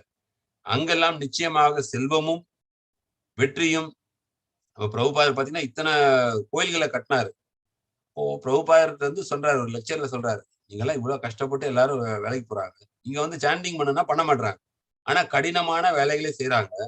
நான் 40 ரூபாயோட அமெரிக்கால வந்தேன், இப்ப எனக்கு 100 கோடி அளவுக்கு சொத்து இருக்கு, நான் வந்து உங்களை மாதிரி கஷ்டப்பட்டு வேலை செய்யலையே அப்படின்னு. உண்மைதான். அவருக்கு பிரபுபாதர் வந்து அவங்கள மாதிரி வேலை செய்யல. அவங்க காலையில 12 மணி நேரம் வேலைக்கு போய் அந்த மாதிரி பிரபுபாதர் வந்து இந்த பிரச்சாரத்தை பண்ணார் பகவத்கீதை. ஆனா 40 ரூபா சொத்துல இருந்து 400 கோடி வரைக்கும் அவர் 108 கோயில்களை கட்டினார்னா அங்கெல்லாம் நிச்சயமாக செல்வமும் இருக்கும். செல்வம்னா ஐஸ்வர்யம். ஏன்னா லக்ஷ்மின்றது நாராயணருடைய அவங்களுடைய மனைவி. அப்ப நான் எங்க இருப்பாங்கன்னா நாராயணன் எங்க இருக்காங்களோ லட்சுமி தேவி அங்க இருந்தே ஆகணும், வேற வழி கிடையாது. அங்கெல்லாம் நிச்சயமாக செல்வமும் தத்ர ஸ்ரீர் செல்வம் விஜயோன்னா வெற்றியும் கிடைக்கும் வாழ்க்கையில. பாண்டவர்கள் கஷ்டப்பட்டாலும் அதுல சோதனைகள். ஆனா இறுதியில அவங்கதான் வந்து தர்மம் தான் வென்றுச்சு. அதர்மம் கௌரவர்கள் அழிக்கப்பட்டார்கள். அதர்மம் என்னைக்குமே வந்து வெற்றி பெற முடியாது. ஏன்னா தர்ம சம்ஸ்தாபனார்த்தாய சம்பவாமி தர்மத்தை நிலைநாட்டுறது தான் பகவான் இருக்காரு. தத்ர ஸ்ரீர் விஜயோ பூத்தீர் துருவானித்தீர் மதிர்மமா அசாதாரணமான வலிமையும் நியாயமும் இருக்கும் என்பது எனது அபிப்பிராயம் சொல்லி அந்த கன்க்ளூஷனை வந்து அவருடைய அபிப்பிராயத்தை வந்து சஞ்சயர் வந்து அவருடைய திருதராஷ்டிரர் கூறுறாருன்னா என்ன சொல்றாருன்னா, உங்க மகன்கள் வந்து போர்ல தோல்வி வருவது நிச்சயம். ஏன்னா கிருஷ்ணர் இருக்கிறாரு, தர்மம் அங்க தர்மம் கிருஷ்ணர் பக்கம் தான் இருக்கும். அர்ஜுனன் இருக்கிறான். அப்ப நம்மளும் வந்து அர்ஜுனன்னா நம்ம தான் ஆத்மா தான் அர்ஜுனன். நம்மளும் பகவானுடைய பக்கத்துல இருந்தோம்னா இடைப்பட்ட காலகட்டங்கள் ஏதாவது கஷ்டங்களோ இது வந்தாலும் இறுதியில வெற்றி நிச்சயம். வலிமை நியாயம் எல்லாம் தர்மம் எல்லாமே நமக்கு தான் வந்து இதுவா இருக்கும்னு சொல்லி சஞ்சயர் எப்படி திருதராஷ்டிரர் சொல்றாரு அது மாதிரி நாம வந்து இந்த பாதையில திருடமா நம்ம எடுத்துக்கிட்டு பகவானுடைய பாதுகாப்பு கீழே செயல்படணும் அப்படின்றதுதான் வாழ்க்கைக்கான பாடம். நாம் செய்ய வேண்டியதெல்லாம் கிருஷ்ணர் மற்றும் அர்ஜுனனுடன் அவரது இந்த உரையாடல் மூலமாக அவர்களுடன் இருப்பதே ஆகும். இப்ப கிருஷ்ணருடைய வாணியை படிச்சாலும் கிருஷ்ணர் கூட இருக்கிறதுக்கு சமம். கிருஷ்ணருடைய பேரை சொன்னாலும் கிருஷ்ணருடைய இருக்கிறதுக்கு சமம். ஏன்னா ஆன்மீக உலகத்துல எல்லாமே அப்சல்யூட்னுவாங்க. அப்சல்யூட் அப்படின்னா என்ன அர்த்தம்னா கிருஷ்ணருடைய பேரோ கிருஷ்ணருடைய வாணியோ கிருஷ்ணருடைய லீலைகளோ எது கேட்டாலும் கிருஷ்ணருடைய ஐக்கியமாக. இப்ப நான் சாண்டிங் பண்றனாலும் அதே படம். இப்ப நான் பகவத்கீதை படிச்சாலும் சாண்டிங் பண்றதுக்கான சேம் படம். அதே மாதிரி வந்து நம்ம வந்து பகவானுடைய சேவையில இருக்கிறோம், பகவானுடைய லீலையை கேட்கிறோம், பகவானுடைய கதைகளை கேட்கிறோம்னாலும் எல்லாமே பகவானுடைய சம்பந்தப்பட்ட விஷயங்கள்லாம் பகவானோட இருக்கிறதுக்கு சமம். நாம் செய்ய வேண்டியதெல்லாம் அதுதான் வந்து வாழ்க்கைக்கான பாடம். அப்ப 18ஆம் அத்தியாயத்தின் 11 பகுதிகள் இருக்கு. பெரிய செக்ஷன் சொன்னேன் இல்லையா. ஃபர்ஸ்ட் வந்து கர்மயோகத்தின் சுருக்கம் 12 ஸ்லோகத்துல சொன்னாரு. உண்மையான சன்னியாசி செயல்களை துறப்பதில்லை, கடமையை விட்டுட்டு ஓடுறது கிடையாது சன்னியாசம். செயல்களின் பலன்களை பற்றின்றி செயல்படுகின்றதான் உண்மையான சன்னியாசி. சன்னியாசி ஆயிட்டு அங்க போய் பௌதிக ஆசைகளை வச்சுக்கிட்டு இருக்கிறவன், அங்க பார்த்து ஒரு வாட்சை பார்த்து ஆசைப்படுறான், ஒரு காரை பார்த்து ஆசைப்படுறான்னா அவன் அந்த ஆரஞ்சு ட்ரெஸ் போட்டுக்கிறது ஒரு யூஸும் கிடையாது. செயல்களின் பலன்களை பற்றின்றி செயல்படாது. அதுதான் உண்மையான சன்னியாசிக்கு அர்த்தம். ஞான யோகத்தின் சுருக்கம் வந்து 13ல இருந்து 18 வேதாந்தத்தின் அடிப்படையிலான 5 காரணங்கள் சொன்னாரு. உடல், பரமாத்மா, செயல்கள், இந்திரியங்கள், அப்புறம் அந்த முயற்சிகள். எல்லா செயல்களையும் கட்டுப்படுத்தும் குணங்கள் பார்த்தோம். 19-40 உலகின் அனைத்து செயல்களும் குணங்களால் கட்டுப்படுத்தப்பட்டுள்ளன. இந்த உலகம் மட்டும் இல்ல, மேலுலகங்களும் சரி கீழ் உலகங்களும் முக்குணங்களால் கட்டுப்படுத்தப்பட்டுள்ளது. 4வது கடமையை செய்து விடுதலை பெறுதல் சொல்லி இந்த கடமையை பற்றின்றி செய்தா விடுதலை பெறலாம். அப்புறம் 5வது வந்து ரகசியமான அறிவு சொல்றாரு. 49-55 பிரம்மனை உணர்தல். பிரம்மன்னா எல்லா இடத்துலயும் பரவி இருக்கிற பிரம்மனை உணர்தல் வந்து அந்த ஞான யோகம் மூலமா உணர்றது. பிரம்மனை உணர்வதின் பக்தியில் பிரம்மனை உணர்ந்தவன் அடுத்தது என்ன பண்ணுவான், அடுத்த ஸ்டேஜான பக்தியில் ஈடுபடுவான். அது 5வது ரகசியமான அறிவு. தூய பக்தி தொண்டில் செயல்படுதல் வந்து 56ல இருந்து 60 கிருஷ்ணரை வழிகாட்டுதல் செயல்படுவதால் குணங்களை கடக்கலாம். பக்தி சேவையினால இந்த குணங்களை தாண்டி வரலாம் இன்ஃபுளுன்ஸ்ல இருந்து. மிக ரகசியமான அறிவு. அப்போ பகவத்கீதால 3 லெவல் ஆஃப் நாலேஜ் இருக்கு. ரகசியம், மிக ரகசியம், மிக மிக ரகசியம். கான்பிடென்ஷியல், மோர் கான்பிடென்ஷியல், மோஸ்ட் கான்பிடென்ஷியல். அப்போ மிக ரகசியமான அறிவு அப்படின்னு கேட்டீங்கன்னா பிரம்மனை பத்தி தெரிஞ்சுக்கிறது முன்னாடி பார்த்தது ரகசியமான அறிவு. பரமாத்மா பற்றி தெரிகிறது, நமக்குள்ள பகவான் பரமாத்மா இருக்கிற ஞானம் வந்து பிரம்மனை காட்டிலும் சிறந்தது. மிக ரகசியமான அறிவு 18.61-63 பரமாத்மா பத்தி சொல்றாரு. மோஸ்ட் கான்பிடென்ஷியல் நாலேஜ், மிக மிக ரகசியமான அறிவு தான் ஹையர் கிரேட். அதான் டாப் மோஸ்ட் கிரேட். கிருஷ்ண பக்தி மற்றும் ஞானம் பரமாத்மா ஞானத்தை காட்டிலும் சிறந்தது. மண்மனாபோ மத்பக்தோ சர்வ தர்மான் பரித்தேஜெல்லாம் மிக மிக ரகசியமான அறிவை பத்தி சொல்லிக் கொடுக்கு. இப்போ 3 கேட்டகரி இருக்கு. ரகசியம், மிக ரகசியம், மிக மிக ரகசியம். கீதையை பிரச்சாரம் செய்தல் வந்து 9வது செக்ஷன். பக்தி இல்லாதவர்கள் கூடாது. பக்தியில இன்ட்ரெஸ்ட் இல்ல, அதாவது பகவான் மேல விருப்பம் இல்லாம நாத்திகர்களோ இதுவா இருக்கிறவங்க வந்து ரொம்ப, அதாவது ஒரு வாட்டி சொல்லலாம், தப்பு கிடையாது. அவங்க ரொம்ப பகவானா இதை பத்தி துவேஷம் பண்றாங்க, திருப்பி திருப்பி போய் அவங்கள கம்பல் பண்ணக்கூடாது. ஓகே. இப்ப இந்த பகவத்கீதை எழுதினவரே பாத்தீங்கன்னா ஒரு தீக்காவை சேர்ந்தவர் தான். ஆத்ம தத்துவ பிரபுன்னு பேரு. அவர் தீக்கால இருந்தவர். ஆனா அவர் இந்த பகவத்கீதை கேட்டு அவர் மாறி இந்த பகவத்கீதையோட பிரபுபாதரோட இங்கிலீஷ் பகவத்கீதை தமிழ்ல எழுதினவர் வந்து ஆத்ம தத்துவ பிரபு. அவர் ஒரிஜினலா இருந்தது தீகா இயக்கத்துல பெரியாரோட ஃபாலோவரா இருந்தார். ஆனா ஒரு வாட்டி 2 வாட்டி சொல்லலாம். ஆனா அவங்க பகவானை துவேஷம் பண்றோன்ற பட்சத்துல அவங்கள்ட்ட திருப்பி போய் பகவானை பத்தி பேசக்கூடாது. அது ஒரு அதனால பக்தி இல்லாதவர்களுக்கு கூடாது. பக்தர்களிடம் பிரச்சாரம் செய்வது கிருஷ்ணருக்கு மிக பிரியமானவன் ஒரு ஸ்லோகத்தை சொல்லிட்டார். லாஸ்ட் அர்ஜுனன் உறுதி கிருஷ்ணரின் ஆணைப்படி செயல்படுவது அர்ஜுனனை ஒப்புக்கொள்ளுதல். நாமளும் அந்த மாதிரி ஒரு இது பண்றப்ப பகவானை சந்தோஷப்படுத்த முடியும். லாஸ்ட் சஞ்சயனுடைய இறுதி வார்த்தைகள் 74 78 குருவின் கருணையால் வியாசருடைய கருணையினால் இந்த மாபெரும் பாக்கியம் எனக்கு கிடைச்சது அப்படின்னு சொல்றாரு. நினைத்து இந்த சம்பாஷணத்தை நினைச்சு நான் மகிழ்ச்சி அடைகிறேன் அப்படின்றார். ஒரு வாட்டி மயிர் கூச்சரிக்கிறதுன்றாரு. அதான் அவரோட முடியெல்லாம் நிக்குதுன்றாரு. இதை கேட்கிறப்ப அவ்வளவு ஒரு ஆனந்தம் அவரோட இது அவர் ரியாக்ஷன். அப்போ லாஸ்டா கன்க்ளூஷன் என்ன சொல்றாரு, பாண்டவர்களுக்கே வெற்றின்னு சொல்லி திருதராஷ்டிரர் சொல்லி முடிக்கிறார். ஏன்னா வெற்றி அர்ஜுனன் கிருஷ்ணர் எங்க இருக்கிறாரோ அங்கதான் அந்த வெற்றி இருக்கும் அப்படின்னு சொல்லி சொல்றாரு. ஒரு சின்ன வீடியோ வாட்ஸ்அப் குரூப்ல இந்த வீடியோ போட்டிருந்தேன். பட் இருந்தாலும் இன்னொரு வாட்டி பாக்குறது நல்லது. ஹரே கிருஷ்ணன். ஆனா ஒரு சின்ன வெற்றி நான் சொல்றேங்க. நம்மளோட இந்து கலாச்சாரப்படி நீங்க வீட்டை விட்டு வெளியாகும் போது அம்மா இருக்கிறாங்களோ அப்பா இருக்கிறாங்களோ அவங்க காலில் விழுந்து ஆசீர்வாதம் வாங்கிட்டு தான் வீட்டை விட்டு வெளியாகும். இது நம்மளோட கலாச்சாரம்.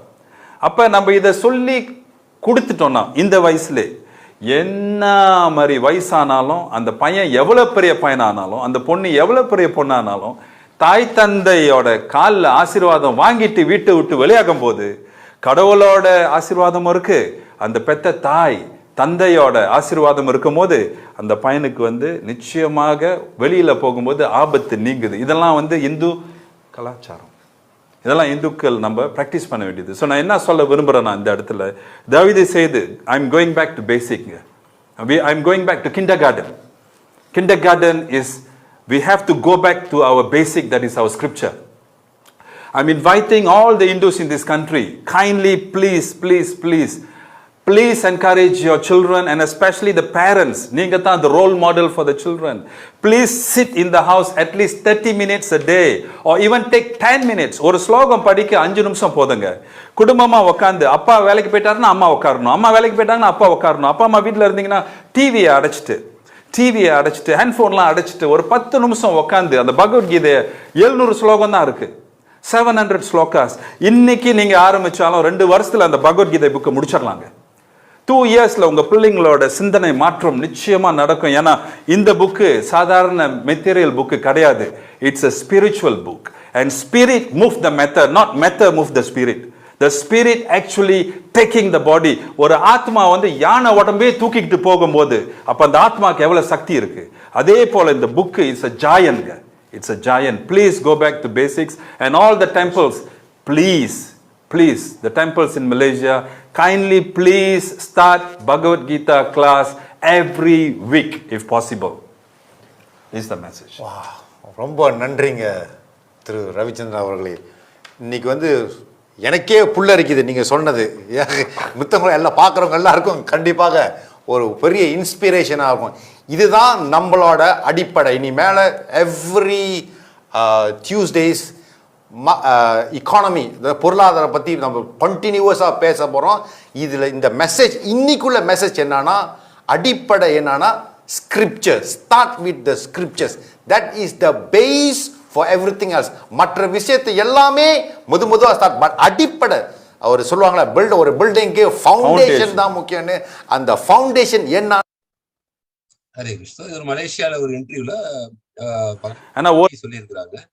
ஸோ அடிப்படை ஃபவுண்டேஷன் நாம் யார் அப்படின்னு தெரிஞ்சுக்கிட்டு நம்மளுடைய செயல்களை செய்யணும். அந்த அடிப்படை ஃபவுண்டேஷன் நமக்கு இந்த ஸ்கிரிப்சர்ல இருந்தா கிடைக்கும். அப்போ குடும்பமா உட்கார்ந்து இந்த ஸ்லோகங்களை படிக்கிறப்போ அவர் சொன்ன மாதிரி பகவத்கீதை ஒரு நாளைக்கு ஒரு ஸ்லோகம் படிச்சா 2 வருஷத்துல படிக்கலாம். அது மாதிரி படிக்கிற வெறும் பகவத்கீதை ஸ்லோகங்களை கிளி மாதிரி ப்ராக்டிஸ் பண்ணி சில பேர் சொல்லுவாங்க. அதுல ரொம்ப பயன் கிடையாது. அது யார் ஒன்றும் பண்ணலாம். ஆனா அதுல உள்ள அர்த்தங்களோட படிக்கணும். அந்த டிரான்ஸ்லேஷன் அட்லீஸ்ட் என்ன சொல்றாரு பகவான் அந்த ஸ்லோகத்துக்கு எதுக்காக சொல்றாரு அப்படின்னு புரிஞ்சுக்கிறது தான் பொருளுரை இருக்கு. அதை நம்ம படிக்கிறப்ப என்ன ஆகுதுன்னா, 2 ஸ்லோகம் படிச்சா 1 வருஷத்துல படிக்கலாம், 1 ஸ்லோகம் படிச்சா 2 வருஷத்துல படிக்கலாம். அப்போ அந்த மாதிரி ஒரு ஃபவுண்டேஷன் ஸ்ட்ராங்கா கொடுக்குறப்ப நல்ல கல்ச்சர், நல்ல கேரக்டர், பௌதிகமா ஆன்மீகத்துல இதெல்லாம் நல்ல கல்ச்சர், நல்ல கேரக்டர், நல்ல திடமான மனம், எதையும் பார்த்து பயப்படாத ஒரு இது. ஏன்னா இன்னைக்கு உலகத்துல பணம் சம்பாதிக்கிறது கஷ்டம் கிடையாது. நிறைய வழி இருக்கு, ஏகப்பட்ட பிசினஸ் வெஞ்சர்ஸ் இருக்கு. எளிதில் பணம் சம்பாதிக்கலாம், ரொம்ப ஈஸி. நிறைய இன்ஸ்டன்டா யூடியூப்ல சப்ஸ்கிரைபர்ஸ் வச்சே நிறைய பேர் சம்பாதிக்கிறாங்க, கஷ்டம் கிடையாது. ஆனா நாளைக்கு வாழ்க்கையில எதிர்பார்க்கிற சேலஞ்சஸ் அதெல்லாம் வந்து எப்படி உள்ளுக்குள்ள இருந்து அந்த ஸ்ட்ரென்த் இருந்தாதான் பண்ண முடியும். அப்போ அந்த பகவானுடைய கனெக்ஷன், அந்த பகவானுடைய வழிகாட்டுதலின் படி வாழறப்பதான் அது உண்மையான சக்சஸ், இல்லைன்னா தற்காலிகமான சக்சஸ். பாகவதம் சொல்லி ஸ்ரமேவ கேவலம் அப்படின்னா நம்ம என்ன பண்ணாலும் கடைசியில பகவானுடைய இந்த பக்தி தொண்டில் இல்லைன்னா ஸ்ரமேவ கேவலம்னா யூஸ்லெஸ், ஜீரோ. ஸ்ரமையவே கேவலம்னா பண்ணது எல்லாமே வேஸ்ட்னு. பௌதிக வாழ்க்கையை மட்டும் வாழ்ந்துட்டு போனா யூஸ்லெஸ், ஜீரோ. அது வந்து ஒரு ஜீரோ தான். பகவானை முன்னாடி போட்டீங்கன்னா இந்த ஒன்றை போட்ட மாதிரி அர்த்தம். அப்ப எத்தனை ஜீரோ உங்களுக்கு இருக்கோ அதெல்லாம் வேல்யூ கூடிக்கிட்டே போகும். ஸோ அதனால இந்த பகவத்கீதைன்றது ரொம்ப முக்கியம். அது டே இன் அண்ட் டே அவுட் நம்ம அதை யோசிக்கணும். ஒரு நாளைக்கு 10 நிமிடமோ 15 நிமிடமோ குடும்பத்தோட சொல்லி நம்மளோட வர அடுத்த ஜெனரேஷனும் அதை சொல்லி கொடுக்கும். நம்மளோட நிக்காம இந்த ஃப்ளோ இருந்துகிட்டே இருக்கும். அப்பதான் அது முக்கியம். இல்லைன்னா ஸ்டாப் ஆயிடும். யோகோ நஷ்ட பரந்தப்பானா காலப்போக்கில் இதெல்லாம் மறையும். நம்ம அந்த கண்டினியூட்டி எடுத்துட்டு போனது. இப்ப நமக்கு ஒருத்தர் சொல்லி கொடுக்குறாரு, நம்ம இன்னொருத்தருக்கு சொல்லி கொடுக்கும். சிம்பிளா நமக்கு புரிஞ்ச எவ்வளவு அந்த அளவுக்கு சொல்லி கொடுக்கும். ஷையா ஃபீல் பண்ணக்கூடாது. அந்த நாலேஜை நம்ம கொடுக்கணும். இந்த புத்தகங்களை ஷேர் பண்ணணும், இந்த அறிவை ஷேர் பண்ணணும் அப்படின்றது பகவத்கீதையில பகவானுக்கு ரொம்ப இதுவா சொல்றாரு ஒரு ஸ்லோகத்துல.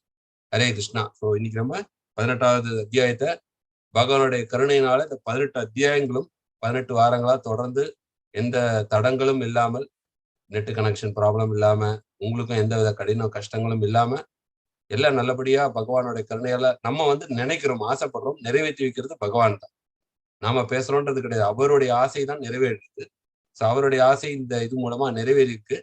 ஸோ அவருடைய கருணையினாலதான் இது நடந்ததுன்னு சொல்லி அவருக்கு நம்ம நன்றி கடன் சொல்லி எல்லாருக்கும் இந்த பகவத் ஞானம் நல்லபடியா புரிஞ்சு ஃபாலோ பண்ணுன்றதை வேண்டிக்கிட்டு அவருடைய திருப்பாதங்களை வேண்டிக்கிட்டு இந்த இதுவா நம்ம இதோட முடிப்போம். ஹரே கிருஷ்ணா கிருஷ்ணா கிருஷ்ணா ஹரே ஹரே, ஹரே ராம ராம ராம ஹரே ஹரே, ஹரே கிருஷ்ணா கிருஷ்ணா கிருஷ்ணா ஹரே ஹரே, ஹரே ராம ராம ராம ஹரே ஹரே, ஹரே கிருஷ்ணா கிருஷ்ணா கிருஷ்ணா ஹரே ஹரே, ஹரே ராம ராம ராம ஹரே ஹரே.